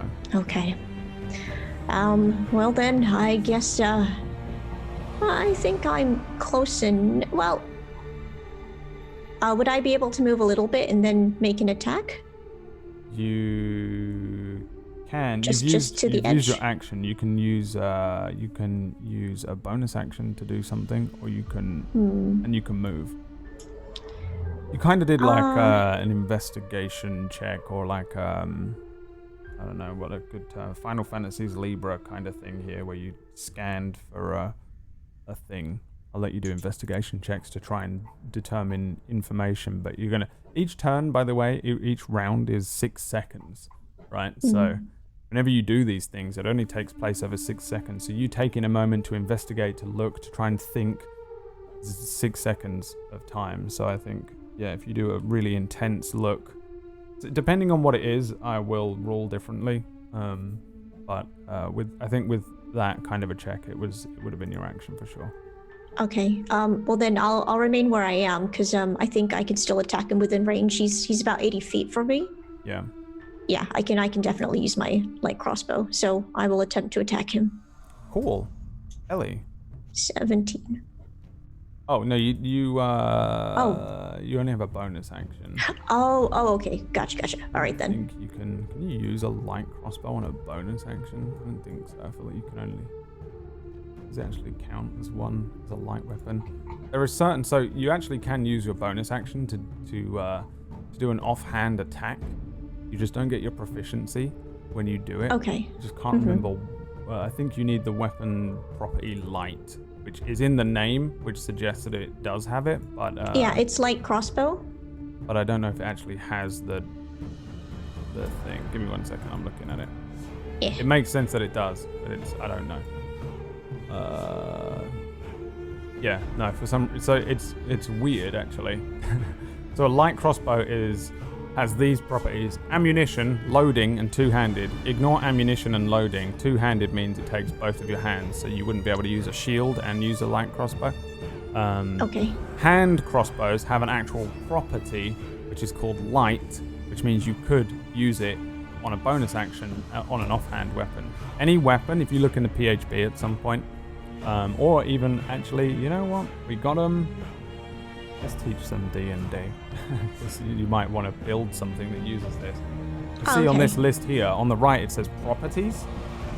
Any of the things that have light in the property means that you can use it in your other hand on a bonus action to attack if you wanted. Okay. You can get clever and funky with that kind of thing. But this one actually, weirdly enough, a light crossbow doesn't have the light property, which is exactly. Yeah, no, that's a bit strange. But well, it's okay. So with your bonus action, or either you can do a spell that is a bonus spell, or you can give a bardic inspiration, or you can use a weapon that has the light property. But... Okay, all right, then yeah, I'll end my turn there. Cool. Ellie, your turn. Did you see my DM? Yeah, I mean, I don't know what to tell you. You're just gonna have to role play it out. Good luck. You're the only person who can answer this question, unfortunately, because you are Ellie. Well, I don't want to play the mechanic wrong if that's like, nope, totally can't do that. But, I mean, can I do a perception check? What are you trying to perceive? Of check to see. Ellie is a trained assassin that has killed friends and family before and stays on target. I want to see if she would be able to see through this. I don't think you'd or be able perceive like what's going on, even just a little bit. No, she wouldn't be able to. No, you're charmed. It's not really Yeah. something you can just see through, like the, Wait, it's a charm? Yes. Oh, okay. That's why you had advantage. Yeah, okay. You, all it is that magically you still perceive everybody here in exactly the same way. It's just that Iggan is your friend as well. Okay. He is, a close friend of yours. However you want to, justify it and make it up, you simply would, that's all it is. However you need to do whatever roleplay backflips to get to that point is up to you. Yeah, you don't see through it. Yeah. I think that she would know that she's gonna stay on target though and keep going up here, but not like attack him. Maybe keep talking to him. Okay. So I mean, like that's what she was already doing. Cool. She doesn't have friends. Yeah, I know. That's why you're gonna have to do the you're gonna have to do the like, roleplay backflips that it takes for Ellie to have suddenly become friends with this demon. Yeah.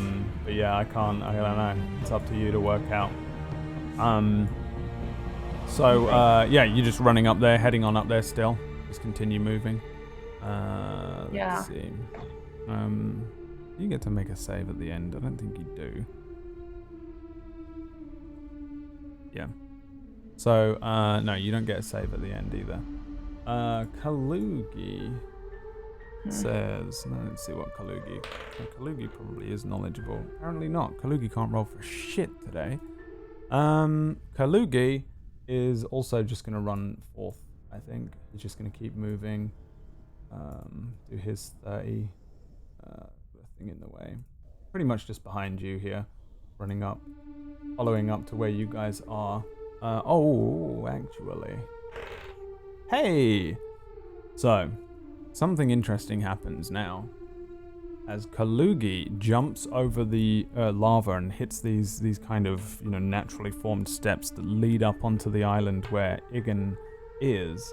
As he turns around, he gets close to where you are, Ellie, he suddenly slows down and turns left and turns right and then looks up towards where Iggan is, and he says,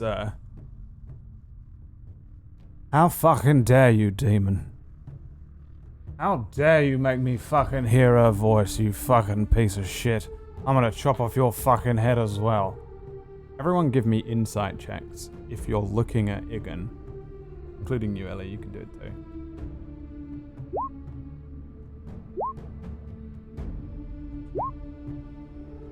Aura and Suna, you see Iggan for the first time break his kind of form. The smile is wiped off his face for a brief instant. He flicks his eyes towards where Kalugi is and then turns them back to Grim, and the smile returns to his face. He doesn't respond. Kalugi kind of stops here and starts just turning around. He's got his sword up and he's kind of just like moving around, looking left and right. Bringing us to Aura's turn. What do you want to do, Aura? I mean, I was already like fumbling with my bow, or not fumbling, getting my bow ready to shoot at Iggan again. Mm-hmm. Go for it. And I'm gonna do my best to aim for his eye. Okay. 19. Oof. That's a hit. 11 piercing. 11 piercing damage. You let loose an arrow. It launches up. Iggan turns to you and the arrow goes straight into his eye. He kind of... As he opens his eye again, the eye is kind of destroyed. You can see that the arrow is deep in where his eye is.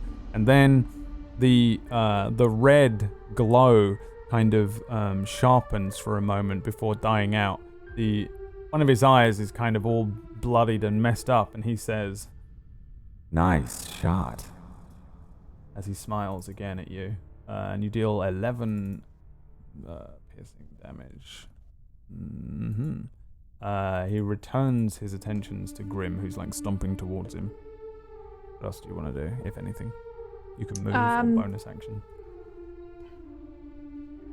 No, I think I'm just gonna stay here. All right. Iggan Prime.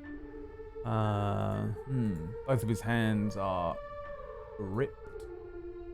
And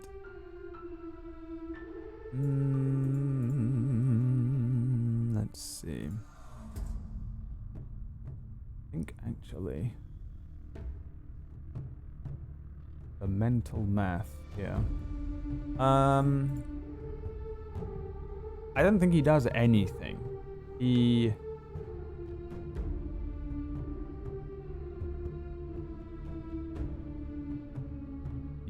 doesn't do anything. He just looks towards Grim and says, "Come on then, let's see what you've got." And that is the end of his turn as Grim rushes forward. Now there is a kind of a gap between the pillar that Iggan is standing on and a kind of a hole around where he is. And Grim kind of rushes forward, gets to the edge, and it's like a bottomless pit around 5 feet across. The pillar that Iggan is on is completely overtaken by Pillar, and Grim kind of rushes to the edge. His footsteps stop, and he looks up towards where he sees Iggan. Grim doesn't really have any other fucking bullshit that he can do. So I think Grim is gonna fucking risk it for a biscuit. Grim holds his sword aloft, and it's huge, right? It's this giant, great big sword, and you see the brands, the runes that are along this kind of sword of his light up. The entire thing kind of glows for a second as he adds a smite, and then he brings it in to try and attack. On a 19, he hits. Let's see here. Dealing an extra 2d6 radiant damage.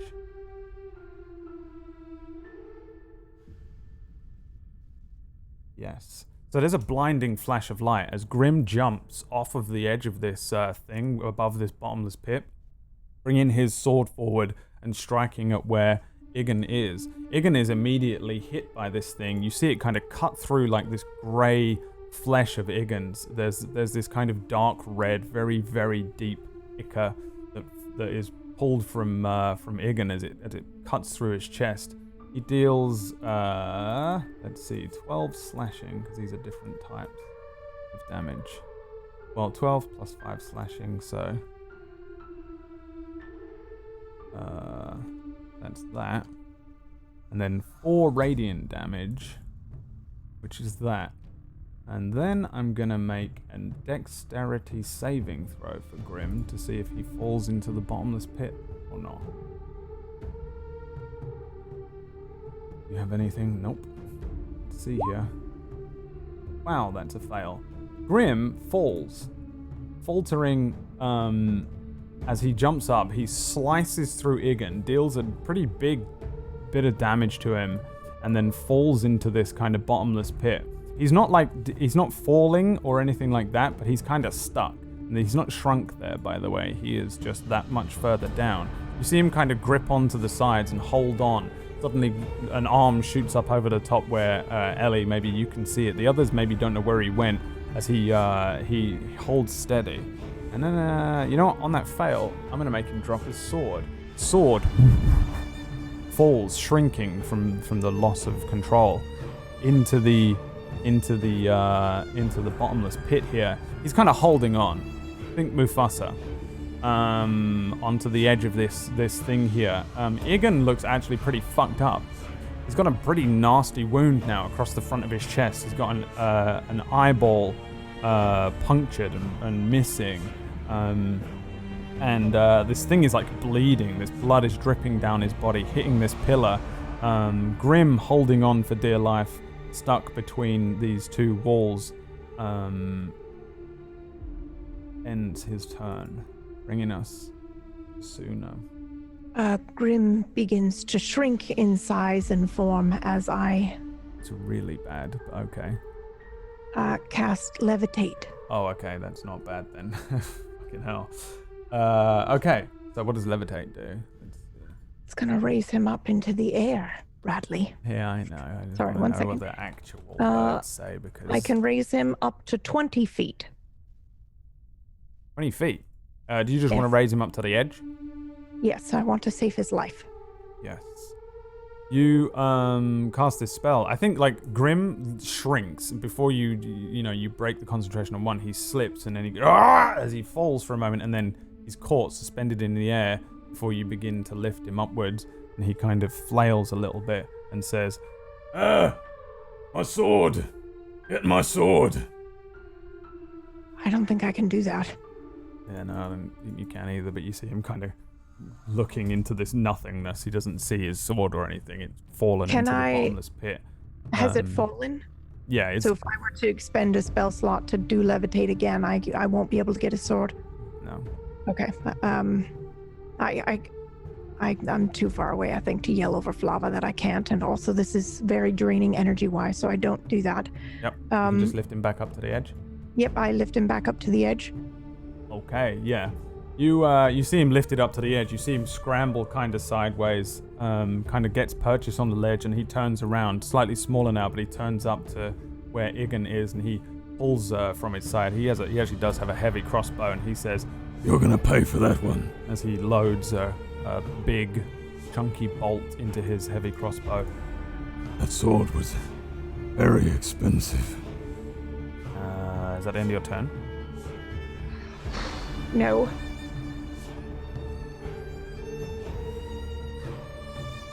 I'm going to use a sorcery point.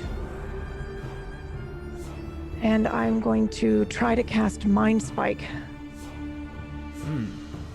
Actually, I'm not going to do that. Okay.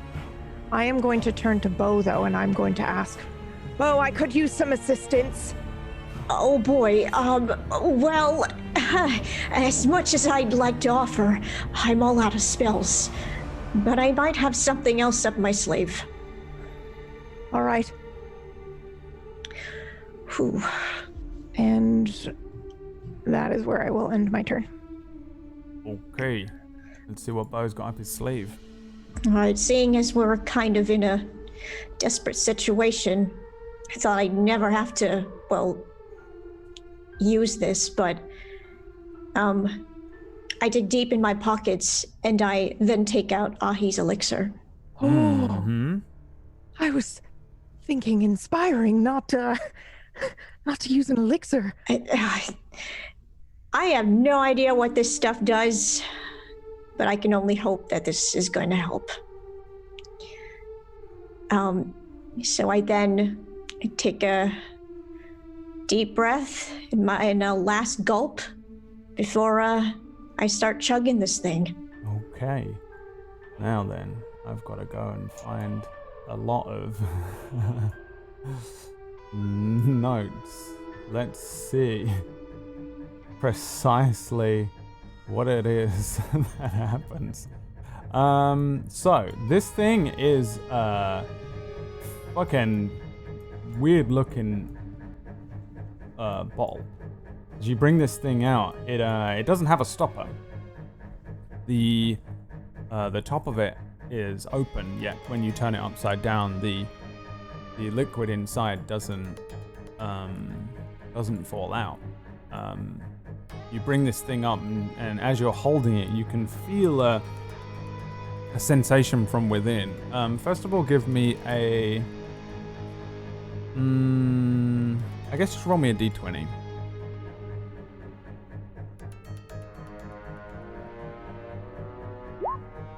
A natural 1. Jesus! Okay. Let's see. Bo. That can't be good. You. Let's see. First of all, this is an interesting place to do this as well. So, when you bring this thing up to your face, to your mouth, inside is like an orange-red liquid that's even more orange and red, thanks to the lava that's beyond it. And as you look at this kind of strangely patterned bottle, there's an intricate kind of metallic pattern that's been carved around it. The bottle looks extremely expensive. If you were to sell this, you'd make a few gold on it, but as you bring it up towards your mouth, the smells remind you of your childhood, of being much younger. What does that smell like? It reminds me of the flowers my mom would pick. That she'd bring home. Roll me 4d67. Oh my god.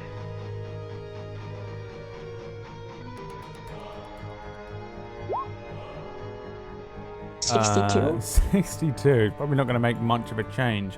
As you're holding it up to your hands, you see Wait, your... wait. It was 4067, right? 4d67, yes. So Yeah, / R 4d67. Do it again.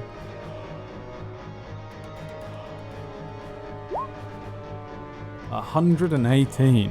As you as you hold this thing up to your hands, you see your hands change in front of your eyes. Everybody sees as Bo brings this thing up and takes a swig as his body begins to transform and change. His hair goes from white to what color was your hair before it was white? It was blonde. It transforms and becomes very blonde. Your beard shrinks inwards. Your body actually begins to de-age as you drink this thing. Your hands get a little younger. The elderly, thin-looking hands maybe become the hands of a slightly stronger, younger man. And then you de-age more, and then you de-age more, and you begin to shrink. Now you look like a much younger man. Then you look like a teenager. Your hair, your beard, all completely recede until you shrink and you shrink and you shrink down until you are roughly around 6 years old. You're kidding me. As you're drinking this thing, you shrink and shrink and shrink and de-age to Bo of 6 years old. However, roll me a perception check.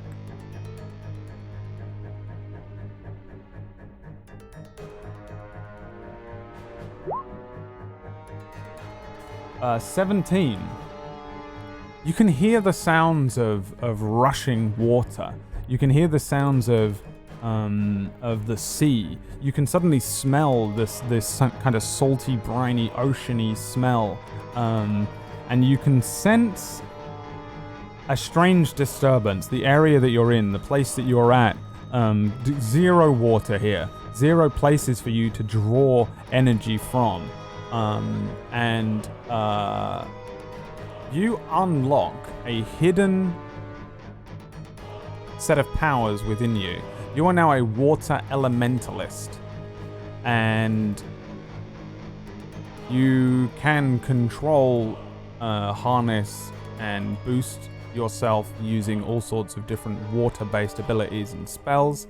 We'll go through it later on because you don't really have access to it right now. To mortals, water represents motion and refreshment, mystery. Water rules over the entire suite of the tarot cups. To demons, water is closely connected with psychic powers.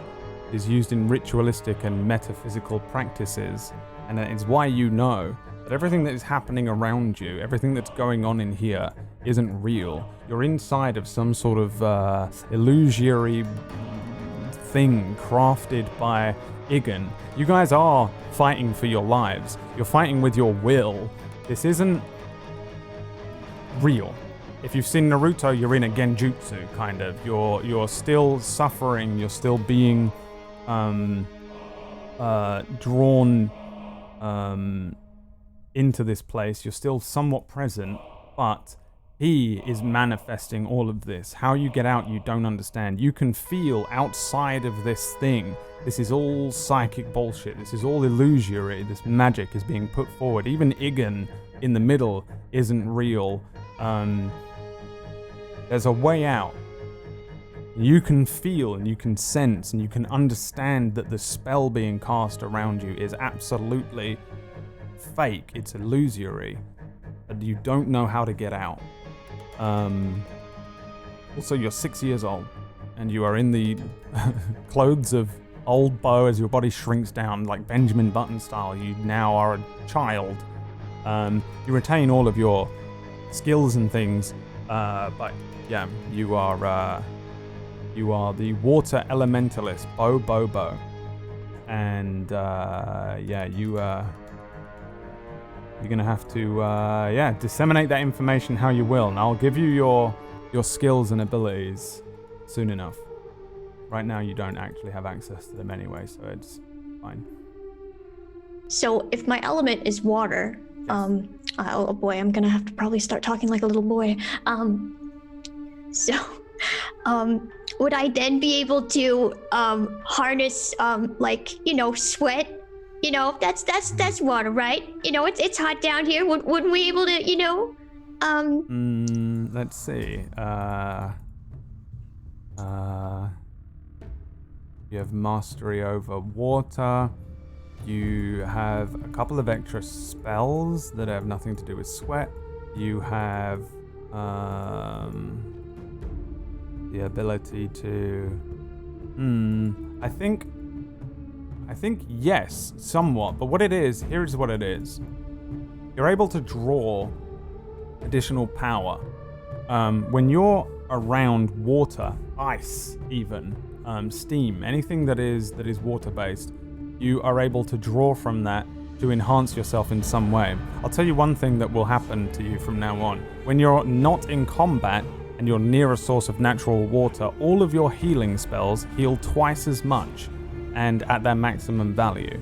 So for example, if you would normally deal 1d4 plus 4, you will heal 16 HP. You've learned some, and again, in the same way that Sauna is a chronomancer, and the same way that Aura is a chronomancer,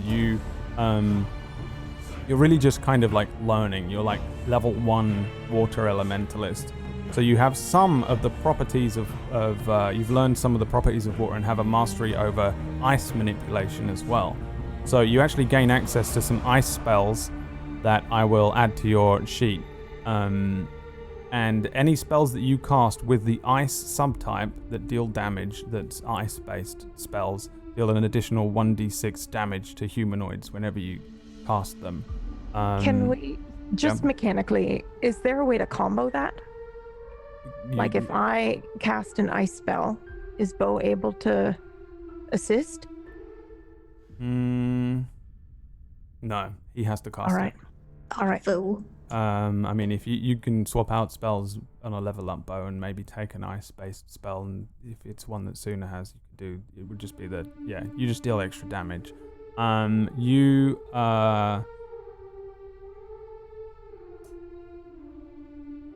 You could do.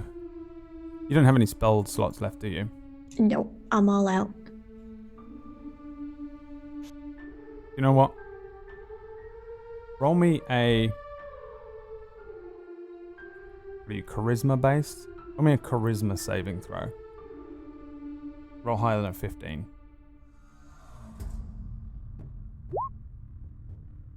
No. You can't summon up the energy right now, and even though you have unlocked in you a hidden skill, you now understand what Mother Numera was telling you about the water. You understand just innately. You feel and understand and can sense and control, and the properties of water around you just make sense to you now. Being able to twist and control them just makes sense to you. It's a natural and an innate skill that you've always had. You just couldn't see it at the edge of your vision, maybe. Every time you drink a glass of water, maybe you think of something, but you didn't always know what it meant. Now you do. You see everything. Your eyes are open. The full spectrum of this ability is available to you. But not here. Not in this place. Stuck underneath this, inside of this, this thing that Iggan is subjecting you all to. Just unable to grasp onto any of the elements that you need, even the sweat on people's bodies, of which there is plenty. You're unable to cast a spell, which I would have allowed if you had rolled high enough. As it stands right now, you unlock all of your water elementalist abilities, and I will hand them to you.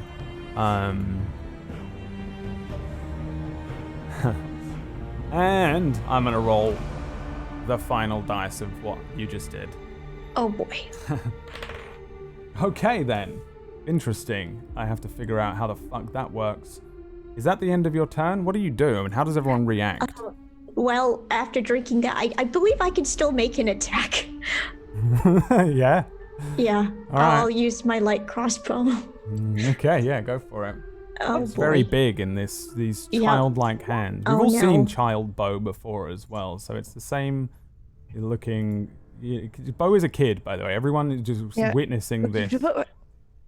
He basically said, I have something that can help, popped an elixir, and then shrunk into a little boy. Well, I guess that didn't work out. Sort of, maybe, but maybe now's not the time and place. All right, well, hopefully that's just temporary. Yeah, I attempt to look down my pants. Oh, I am not happy with what I see. Okay. And, I pull out my light crossbow, and I attempt to take my anger out on, Iggan. Okay. Yeah, you fire off a crossbow. Boom, boom. You see the kind of, like, much smaller 6-year-old form of bow. This is very, like, Goku in Dragon Ball GT when he's just a kid with his adult brain still. Stumble backwards as this crossbow bolt fires out on target, hits Iggan. Iggan kind of also distracted by what was happening. You see it just hit him. He doesn't even flinch. He doesn't react to it. You see it bury him into his body. He is fixated on whatever the fuck you just did, and he's watching you, and he says to you, Bo, "What did you do? What was that?" I'm not entirely sure, but I shrunk more places than one. What are you doing? What are you all hiding? Come on. I'm gonna tell you, Bubba. And you will never break free. Brings us to Ellie's turn. I have a feeling he's going to do something similar. I don't know. I think that, I mean, there's a lot that's gone on between her last turn and now, so... Yeah. She sees Grim drop, and she almost gets, like, this evil grin on her face, like, and pulls out a dagger and starts walking towards him, but as he's lifted back up, she just kind of... And that's when she spots 6-year-old Bo. She's like, what the hell, man? And since everyone's kind of neutral or friendly right now, she's not one that's gonna just start attacking someone. So I'd say you just see her, like, sort of just walk to the side and sit and take out a dagger and start, like, cleaning her nails. Okay. And, like, watching what's going on for the moment. Yeah.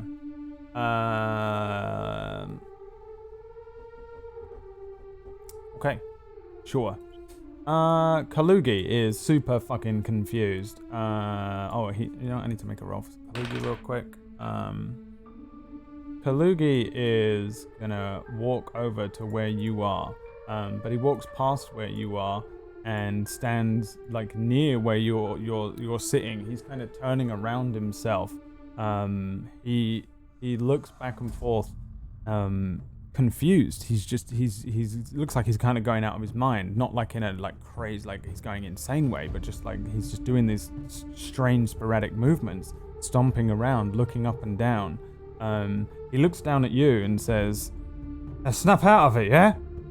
Is it?" And then he slaps you across the face. Do you accept him slapping you across the face? Or do you want to try and avoid it? I'm gonna try and avoid it. Alright, let me roll for him then. I think this is gonna miss anyway. An 11. You see him kind of backhand towards where you are. And you easily duck your head out of the way, just anime style, and he's like, Someone... and then he just continues to be confused. He seems to be acting extremely strange as well. I think that's the end of his turn, bringing us to Aura. Can I not respond to him at all? Oh yeah, you can speak to him. Oh. He's kind of What's stomping going on around with you? near you as well, though. Right. What? What's gone into you? Don't you hear it? Trying to hit me? You can't hear that fucking noise. What noise? The singing. The singing. He's kind of stomping around, heading away from where Okay. you are. I'll Aura? use this time. I'm just gonna, again, try to shoot with my bow for his other eye. Okay.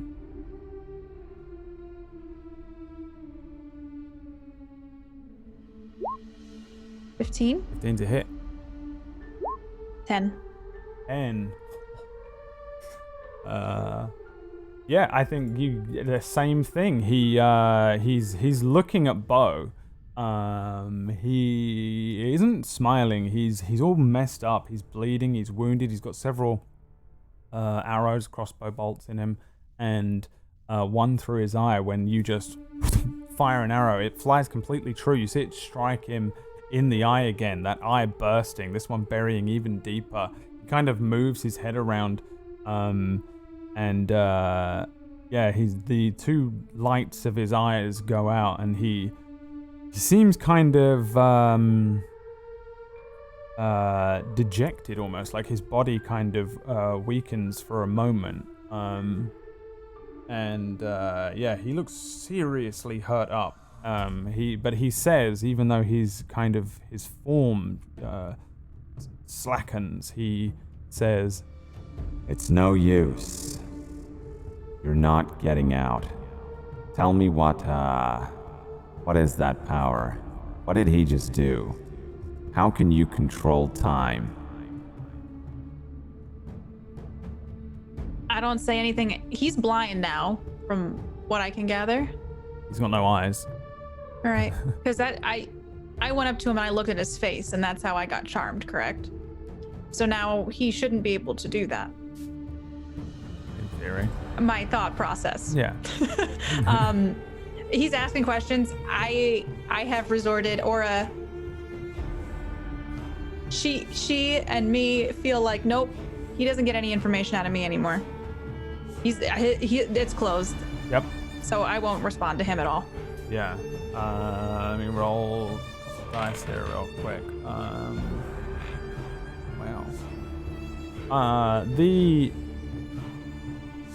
charm on Ellie drops when he gets hit with the arrow in the eye, and he doesn't seem to give a shit.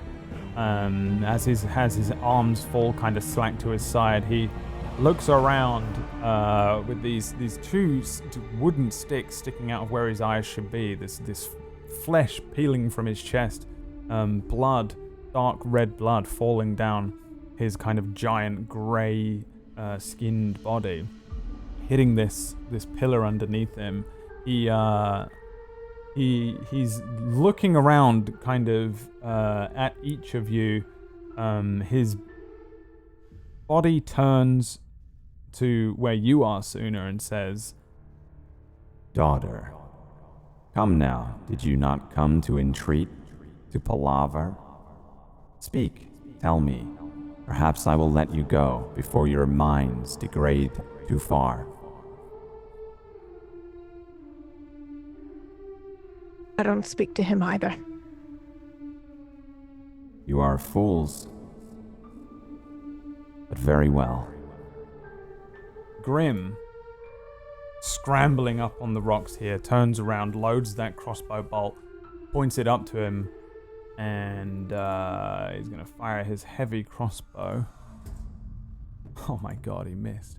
The crossbow bolt launches up above his head. Grim says, I fucking hate these things. He pulls another crossbow bolt down. He's sitting down, by the way. He's like still sat there. He's got the crossbow between his legs. He pulls the back to bring the crossbow bolt, load another crossbow bolt. And Sooner, Your turn. I'm going to cast Mind Spike on him. And I'm going to use my final sorcery point to add an extra 1d8 of damage. All right. So I make a whiz save. That's right. And on a success or a failed save, he'll take 4d8 damage and half as much on a successful one. However, even on a failed save, I will know his location while the two of us are on the same plane of existence. Okay. I want to know if he's standing there, truly. Yep. All right. I'll give you a whiz save. Any day now. Ha! Wow, a 9. Oh, fuck yes. All right. It's 4d8. 22. 22. He has 4 HP left. How dare you? As you launch forth this spell, does it look like anything when you do it, or is it? Oh yeah, it looks like daggers. It looks like daggers kind of come up around him and then stab right into his brain. Ethereal daggers. Yeah. They strike at him from all around, all of these sort of ethereal daggers. Just speaking of ethereal daggers, his other thing is gone as well. The sword that was floating around went a couple of turns ago. I just didn't announce it. And they strike into his head. The damage 22. And you know the target's location until the spell ends, but only while you're on the same plane of existence. You are not on the same plane of existence. So that tells me what I need to know. Perfect. Thank you. And this form is hit by all of these daggers. You see him kind of like he clutches at his head. He clutches at the wounds on his body. You see these shafts of light kind of pierce through the wounds that have been made, through his eyes, through the crossbow bolts, through the slices in his grey flesh, these mind spikes. And then he begins to laugh.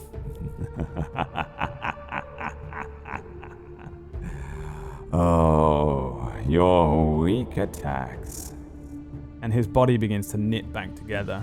His health pool refilling as the arrows are pushed out of his eyes, the crossbow bolts pushed out of his eyes, the wounds refill with flesh as he reforms and heals to full.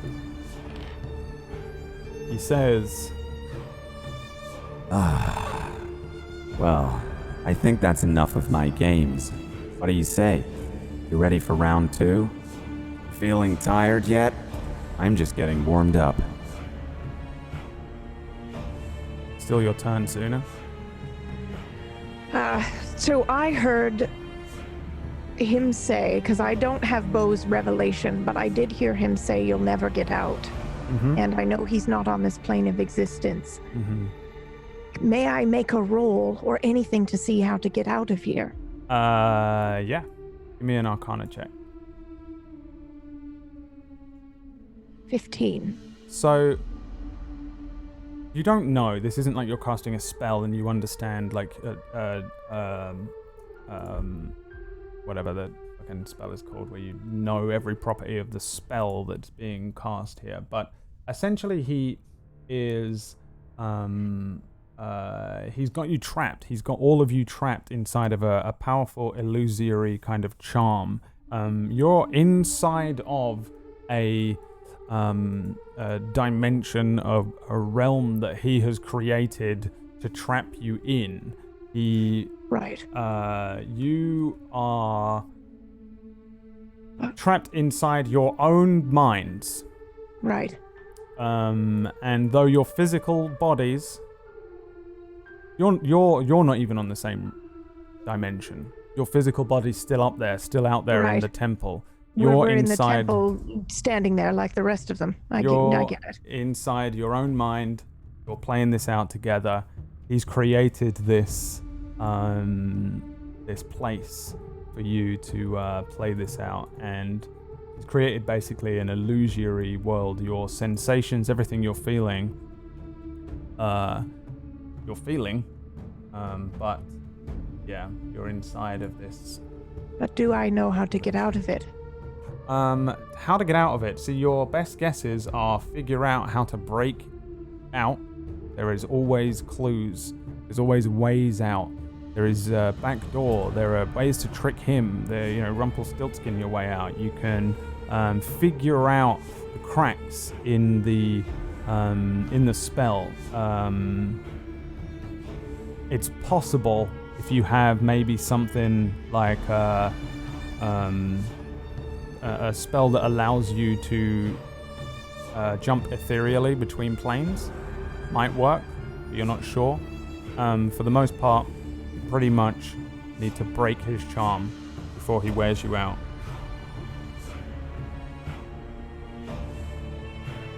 All right. It's the end of my turn. Okay. Brings us to Bo, who has very similar information to you. Yeah, no. Considering all of that took. Oh my God, I can't do it. Considering all of that took a bit of that was a big toll. Maybe small for some. But I then recall everything, and I then share my revelation with everyone that this isn't real. None of this is real. Well, I mean, I sure hope so in my situation. But yes, this is an illusion. Where we are right now doesn't exist. I don't know how to get out, though. No, that's our problem. We have to find a way to get out. Oh boy. Can I? Let me see.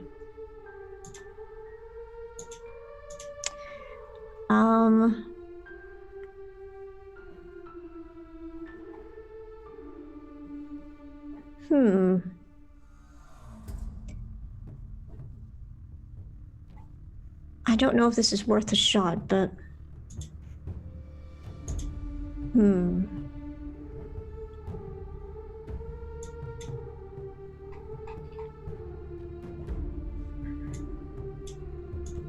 okay. I'm going to use my tiny little mage hand to see if it can find anything within those coffins. Maybe perhaps find anything that may be of use to us. Your range on Mage Hand is 30 feet. Oh, yikes. So you gotta get a little closer. Yeah, they ain't gonna cut it. Oh boy. Nope. You'd have to get up there somehow. Yeah, I'd probably have to get up there. Oh boy. Okay, yeah, okay. I will start making my way over there, I guess. Okay. You can use a All dash, right. so you can use your action and a bonus action to move double movement. Okay, so would I be able to be right where, like, Ellie is with that? You were next to Aura, I think. So Yeah. You can get to where you are. Okay, all right. So I'll remain there then. Yeah. Brings us to Ellie. Ellie, you're sitting on the ground as you're snapped out of this charm. You know pretty much everything that happened. He charmed you, he got you. You regarded him as a friend, it confused you, and then you snapped out of it, and here you are. You don't have the same thing that Aura had, where she was like, I don't remember everything. What do you want to do? So, and then Bo just told us it's an illusion. Kalugi's saying he's hearing singing. And in the beginning, I felt something. Would that have any relation to any of this going on right now?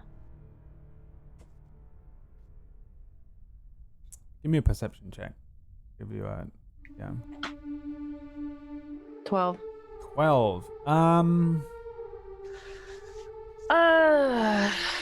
Can I I've had bardic inspiration this whole fight. Can I use it now? Oh yes, you can. It's a 1d6. Yeah. Suna has it too, unless you've used it already. 17. 17. So when you began this fight over on the other side of the cave from where you are now, you could hear weird things. You could sense strange things going on. As soon as you left the shadows, that went away. However, are you what are you doing? Are you actively listening? Are you trying to focus on it? Are you focusing your mind, your body, your ears, your taste? Are you looking? What kind of situation are we in here? Well, since Kalugi mentioned singing and voices, I'd say I'm trying to listen, and also recall what I felt or what I heard in the shadows. And then and also listen for singing or something that would tie me back, because I was near the door when I was kind of close to the door, so maybe I could hear the outside voices of people. Yeah, so. You hear the sounds of the town. It's coming from beyond where Iggan is, and now that you've tuned into it, you can't shift it. You can hear it. You can hear just the sounds of Bellona, where the city that you were brought up in, it's a recognizable sound to what you understand. These carts moving past, people shouting at you to buy the fish, rugs to sell, bread, people shouting and arguing in the street, things like that. You can hear it. It's very faint, it's distant. You can hear it from beyond where Iggan is currently standing. It's faint though, it's distant. But now you can hear it, and maybe you start to, I think maybe we see Ellie react in a similar way to how Kalugi did, where suddenly she realizes something and her head snaps to one way. You see one of her elven ears twitch a little in the direction over towards where Iggan is, perhaps. I look at Kalugi and I'm like, you hear singing, but I don't hear the singing, I hear the town. Right. Wait, what? Is that what... You don't hear the fucking singing? It's fucking loud as shit. No, singing? What are you talking about? No, I hear the town. This motherfucker's You know, the town that we were just in. I say we cut out his fucking tongue. Yo, Grim! What? We need to get out of here. Do you know a way out? I can still hear the town right now. It's very faint, and if I'm yelling, I can't hear it, but... He says it's a fucking illusion. I know that. Fuck to get out of illusion. If I walk closer to Iggan, does it get louder? Yes. If I walk behind Grim, does it seem like it's coming from the pit? No. It is getting slightly louder though. So it just sounds like it's coming from Iggan. Right now, yeah. Grim is just on the ground. He loads up another crossbow bolt and says, I'm just gonna keep shooting this fucker. No, Eventually one of them's gonna get through. Are you... Dude, you know this isn't how it's gonna work. We need to get out of here. He just... Look at him. He doesn't look like he got hurt at all. Yeah, it's a trick. I reckon he's hurt under there. I doubt it. Oh, man. Do we have any control over our body at all on the out? It's just No. No control over our body right now. Zero. This is your body. You can't even... You don't even have a sensation of having a body outside of this. I think only Suna really knows fully how that maybe is working as well. I think Bo has a pretty fucking good idea and he did describe it, but you definitely don't have any idea. It doesn't feel at all like you are in a fucking, you haven't got like a fucking Oculus Rift on your head or anything. It just feels like you. There is no sensation whatsoever that you are inside of some sort of mind game, some sort of illusory not trick. hearing the town. Right, yeah. But you don't feel a sensation outside of your actual body here. Well, the reason I was asking is, if I fire an arrow, can I fire it in the direction of where I would try to calculate where the orb was? How do you calculate where the orb was? If I was at the entrance and it was down the hallway from me, then I would have to calculate how far I've moved. Okay, yeah. Give me an investigation check. Yeah, it's gonna be hard. It's a very high DC. 10. 10. You're not sure. You could attempt this if you want to try. You want to just lob one out?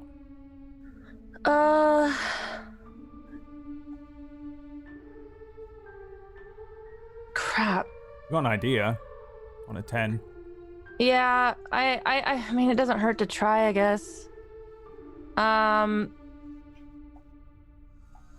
Nope. I don't hit anything.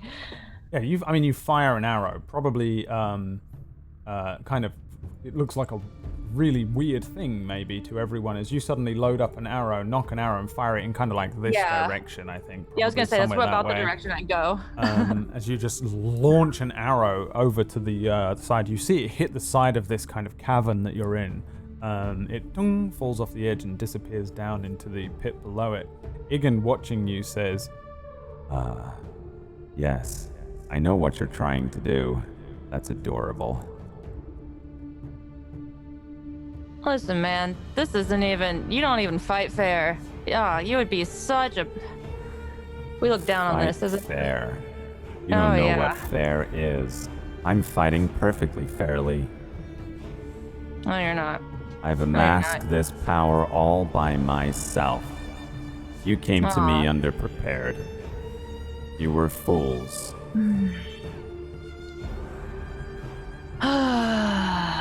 I'm gonna take a step back from Grim because I didn't move my whole thing. Yep. And sounds of the town disappear a little. Yeah, I think I'm just gonna. I can't do much else, so I'm just gonna have to stand here and try to figure it out again next round. So. All right, Kalugi shouts down towards where you are, Bo, and says, So what do you think then, old man, boy? How do we get out? I mean, we gotta snap out of this. We gotta maybe wake up. I don't know if that actually has to do with maybe. I wouldn't want to suggest us turning on each other and attacking each other. No, I think that would be a huge mistake. Yeah, no, that's. Yeah, he worked it out. That is fucking shut the fuck up. No, yeah, talk to the hand. No, he's just, he wants this to happen. Okay. All right. So we're in like almost like a dream-like sequence here. Oh, it's so much worse than a dream. This is worse than any nightmare you've ever understood. Are you kidding me? Have you seen the size of my... You know what? Never mind. I don't even want to go there. This is already a nightmare in itself, okay? This is probably the worst it's ever going to get for me. But... How do you wake up from a nightmare, Bo? How do we? That's a good question. I mean... Can I maybe perhaps, like, try and... Is there a possible way to wake myself up? Maybe when it gets to your turn. Oh, Kalugi is curious as to what you think, since you're the only one with an idea. Okay, well, I'll get you back on that, Kalugi. I'll figure this out in my 6-year-old tiny little body. He kind of stands around then. Aura. I'm just checking on this. Did you say he healed? Yes, all the way up to full. Yeah, he looks completely fine, like he's brand new, like he was at the beginning. Okay, I am going to start moving towards... I'm going to start making my way around this to get closer. Which way are you headed? Towards me or away from me? Towards, let me see, can I... Oh, okay, let me see which way would be faster. I think we can go this way, so if you start to go in the other direction, I will call for you. Yeah, I'm going to definitely start moving towards Sauna, so I'm making my way towards our good friend Iggan. Like up these steps here? Yes. All right. Yeah, so I'm heading that way. Wait, should I move? I should have moved down here. Brad, will you be mad if I move here? Nope. Okay, so I'm going to start heading up that way. And I'm going to use Surge, which is an action. Hold on. Sorry, I didn't mean that one. I meant Accelerate, which is a bonus action. You may move this move forward the Wheel of Time. A targeted friendly creature within 20 feet is now allowed to use one additional action. And I want to give that to Suna. Okay. You get 2 of these a day, right, both of you? Yes. Yes. All right. So, yeah, how does that look? I don't think I've used this before. If I have, it's only been like once. In my head, it's just like I'm running up over to the stairs and I throw my hand out and my tattoo's glowing and it's like this white light starts emanating from it and her tattoo starts glowing. And it's like she feels this energy trickle up her body and she feels this like extra boost that she can do something a little extra now. Okay. Oh my God, I'm so sorry. That was the wind. Scared the shit out of me. Okay. So, So sorry. I don't know if you could hear that when it happened, but a oh my little God. bit. So, yeah, you have an extra Sorry. have an extra action. Yes. And is that the end of your turn? Yeah, that's the end of my turn. Okay. Let's see Or here. we have to get out of here. I have an idea. Come on. And that's all I'll say. Tell me what this power is. I've never seen it before. We'll take a good long look, because you never will again. Oh, I don't know about that. Soon you'll be all mine. Let's see who.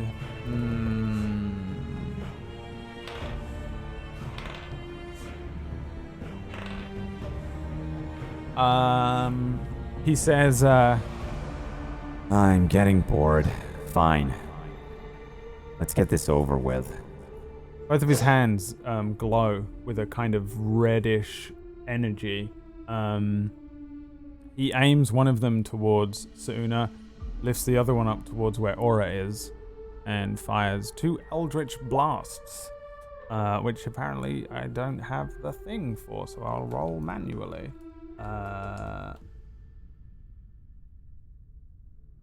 Let's see here.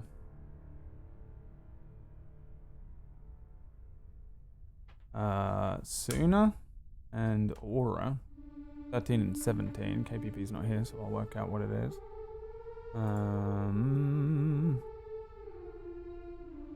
13 is a miss on you, right? Yes, that's correct.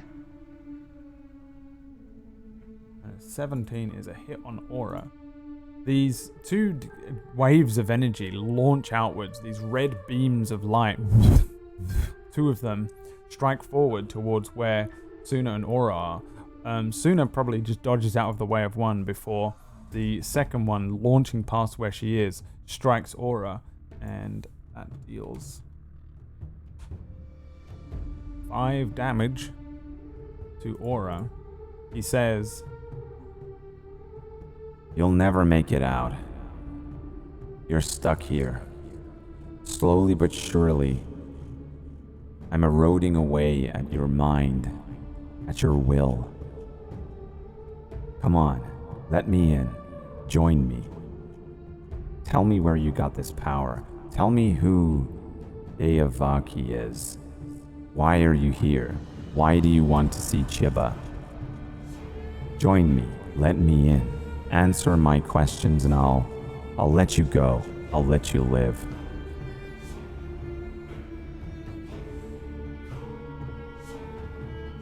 anyone respond to him? I think that he would probably see Ellie curiously looking at him, but not saying anything. Very well. Let the torture continue. And that's where we're going to end today's session.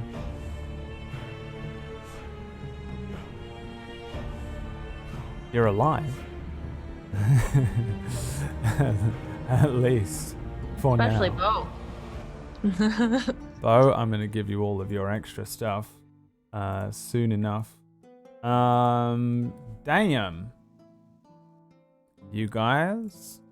That fight was proofread by the No Chill Phil, our resident GM. No Chill Phil. When I was like, this seemed like a good idea, he was like, yes, wipe them out, all of them. And so you can all forward all your complaints to Phil's Gaming. Thanks for playing. You got any ideas? You don't have to share them. Yeah? Whew. No? Alright. We'll see how I it... think we're all stumped. I have ideas. Nope, I got one. We'll see if you guys work it out, if you break free, and we'll see what happens after the encounter here next week. Literally a genjutsu, just like Naruto. And thought it would be fun. Figured it would be fun to have a big charm demon have a weird battle. Don't forget to tune in for Gone on Wednesdays. What's that about, PB? Oh boy, it's a surreal thriller about identity and memory. Definitely a We'll leave it at that. Yeah, that's my theory as well. This is my own back. Just want to state for the record that I've had most of this planned since before I started playing in Gone. You guys have been in this you're city going for to a do long next time. week? I know what I'm going to do for about the next 6 weeks of this campaign, but what I'm going to do on Wednesday, no idea. None. I'm just going to continue doing what I do, which is nowhere near as intense as this, though. I feel like there probably is a timer on our characters in Gone, and I still have no idea what the fuck is going on. But you guys have, you have literal health bars and spell slots and abilities. They're all ticking them off, and you're ticking off another spell slot, and you're ticking off another one, and yeah. Who knows? Yeah, you wanna shout it out there, PB? You wanna do all your shout outs first? We never come to you first. Let's start with you. Oh, sure. Hi, I'm PB, Pumpkinberry. You can find me at Twitch and Twitter at Pumpkinberry. I am here, as Brad said, on Wednesdays for Gone. I'm GMing that one, and it is weird, but we just started, so you can still hop in. And in fact, I think it's one of the few, at least right now, I think it's one of the few shows where you can actually hop in where you don't have to have watched anything else yet. There will probably come a point where you should watch previous episodes, but for now you can just hop right in. And I think you can pick up everything by context. So yeah, come in and join us for that. There was an announcement about a new Friday show. You played that during the break, right? Yes. Okay, awesome. Cool. I'm in that show and it's going to be fun. And so I will be here next Friday as well for the premiere for that show. Nice. Yay. There we go. Yeah. KPP, how was it to be married with children? It was interesting. Kind of felt bad trying to attack all of the friendlies, but also I'm glad my rolls were bad in this case. So I don't that feel worked right out. unless I have a player turn against their party under some It's sort so of reverie. good. It's so stressful. I just love it. I want to point out you missed like every hit on us and then have landed like every hit on him. So it was worked out. Blinded him. You got his eyeballs. Yeah. Yeah. Or it was Which mad, actually- and I like to think that it worked out because she was angry at him. Yeah. Oh, she's so That moody did right help now. me because I didn't have a lot of the knowledge that Bo had and all this other stuff. But when you hit him in the eyeball and he didn't even seem to really react to that, I was like, that's weird. Mhm. So that's what helped me figure it out. So thank you. So Yeah. yeah. Oh yeah. Sorry, I'm Katie Peters Plays. I play sci-fi and horror games. We built Legos today on my stream and it was wonderful. So come hang out. I'm gonna be streaming a lot more in the next coming weeks. So if you want a cozy place to hang out and where I eat bread and stuff, come hang out. Always Goodbye. eating bread. I know. I'm hungry, Brad. It was like a super solid shout out, by the way, until I'm you were just like, working on "And then I it." eat bread. Then I eat bread. bread. It's got a little button to add on the end. So Can you get a bread emote, I please, eat for every bread time you and eat bread? stuff. it doesn't happen that often. It just felt right at this moment. Every single time I've seen you, you've been eating bread. That's not true. Lies. I think it might be true. That's the. I eat bread on this show a lot. Yeah, So It's here It's because, because we are between the shows, 7:15 and she needs to eat dinner. you raid in as well, so you do the quick eat Yep. between streams eating thing. Yeah. I still say you're always eating bread. Okay. And I want a KPP bread emote. just like a slice of bread. I don't care. I'm not picky. Okay. I want your trash bag back, by the way. Yeah. All right, agreed. I'll bring the trash bag back if you get a Yes. bread emote. Okay. What about you, Pocket? Where can people find you in the week? At twitch.tv/pocket playing Animal Crossing and getting sharks. Oh yes, the Except for shark. Monday. That's my day off. So. All right. Except for tomorrow. Except for tomorrow. What about you, Disby? Also, you're a water elementalist.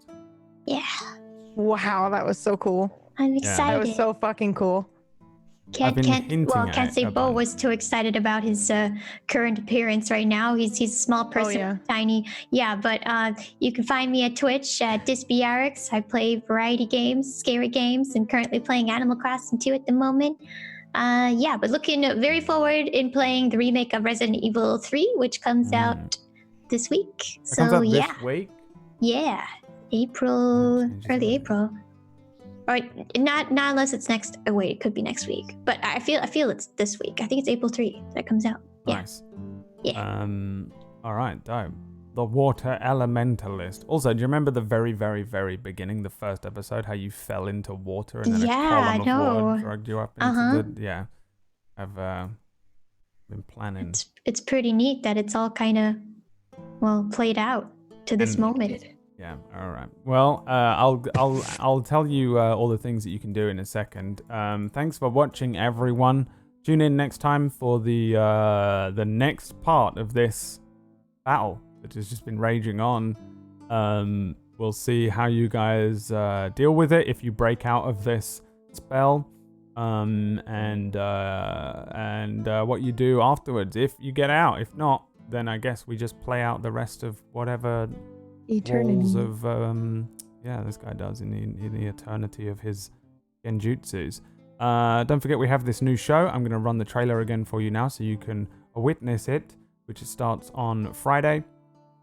Tune in on Tuesday for Witchcraft and Wizardry, Wednesday for Gone. Oh, also Tuesday. I forgot to say this. Tuesday in the before Witchcraft and Wizardry, we're doing a Gone roundtable with Brad and Speth and John. Yes, Live? and it's at Oh.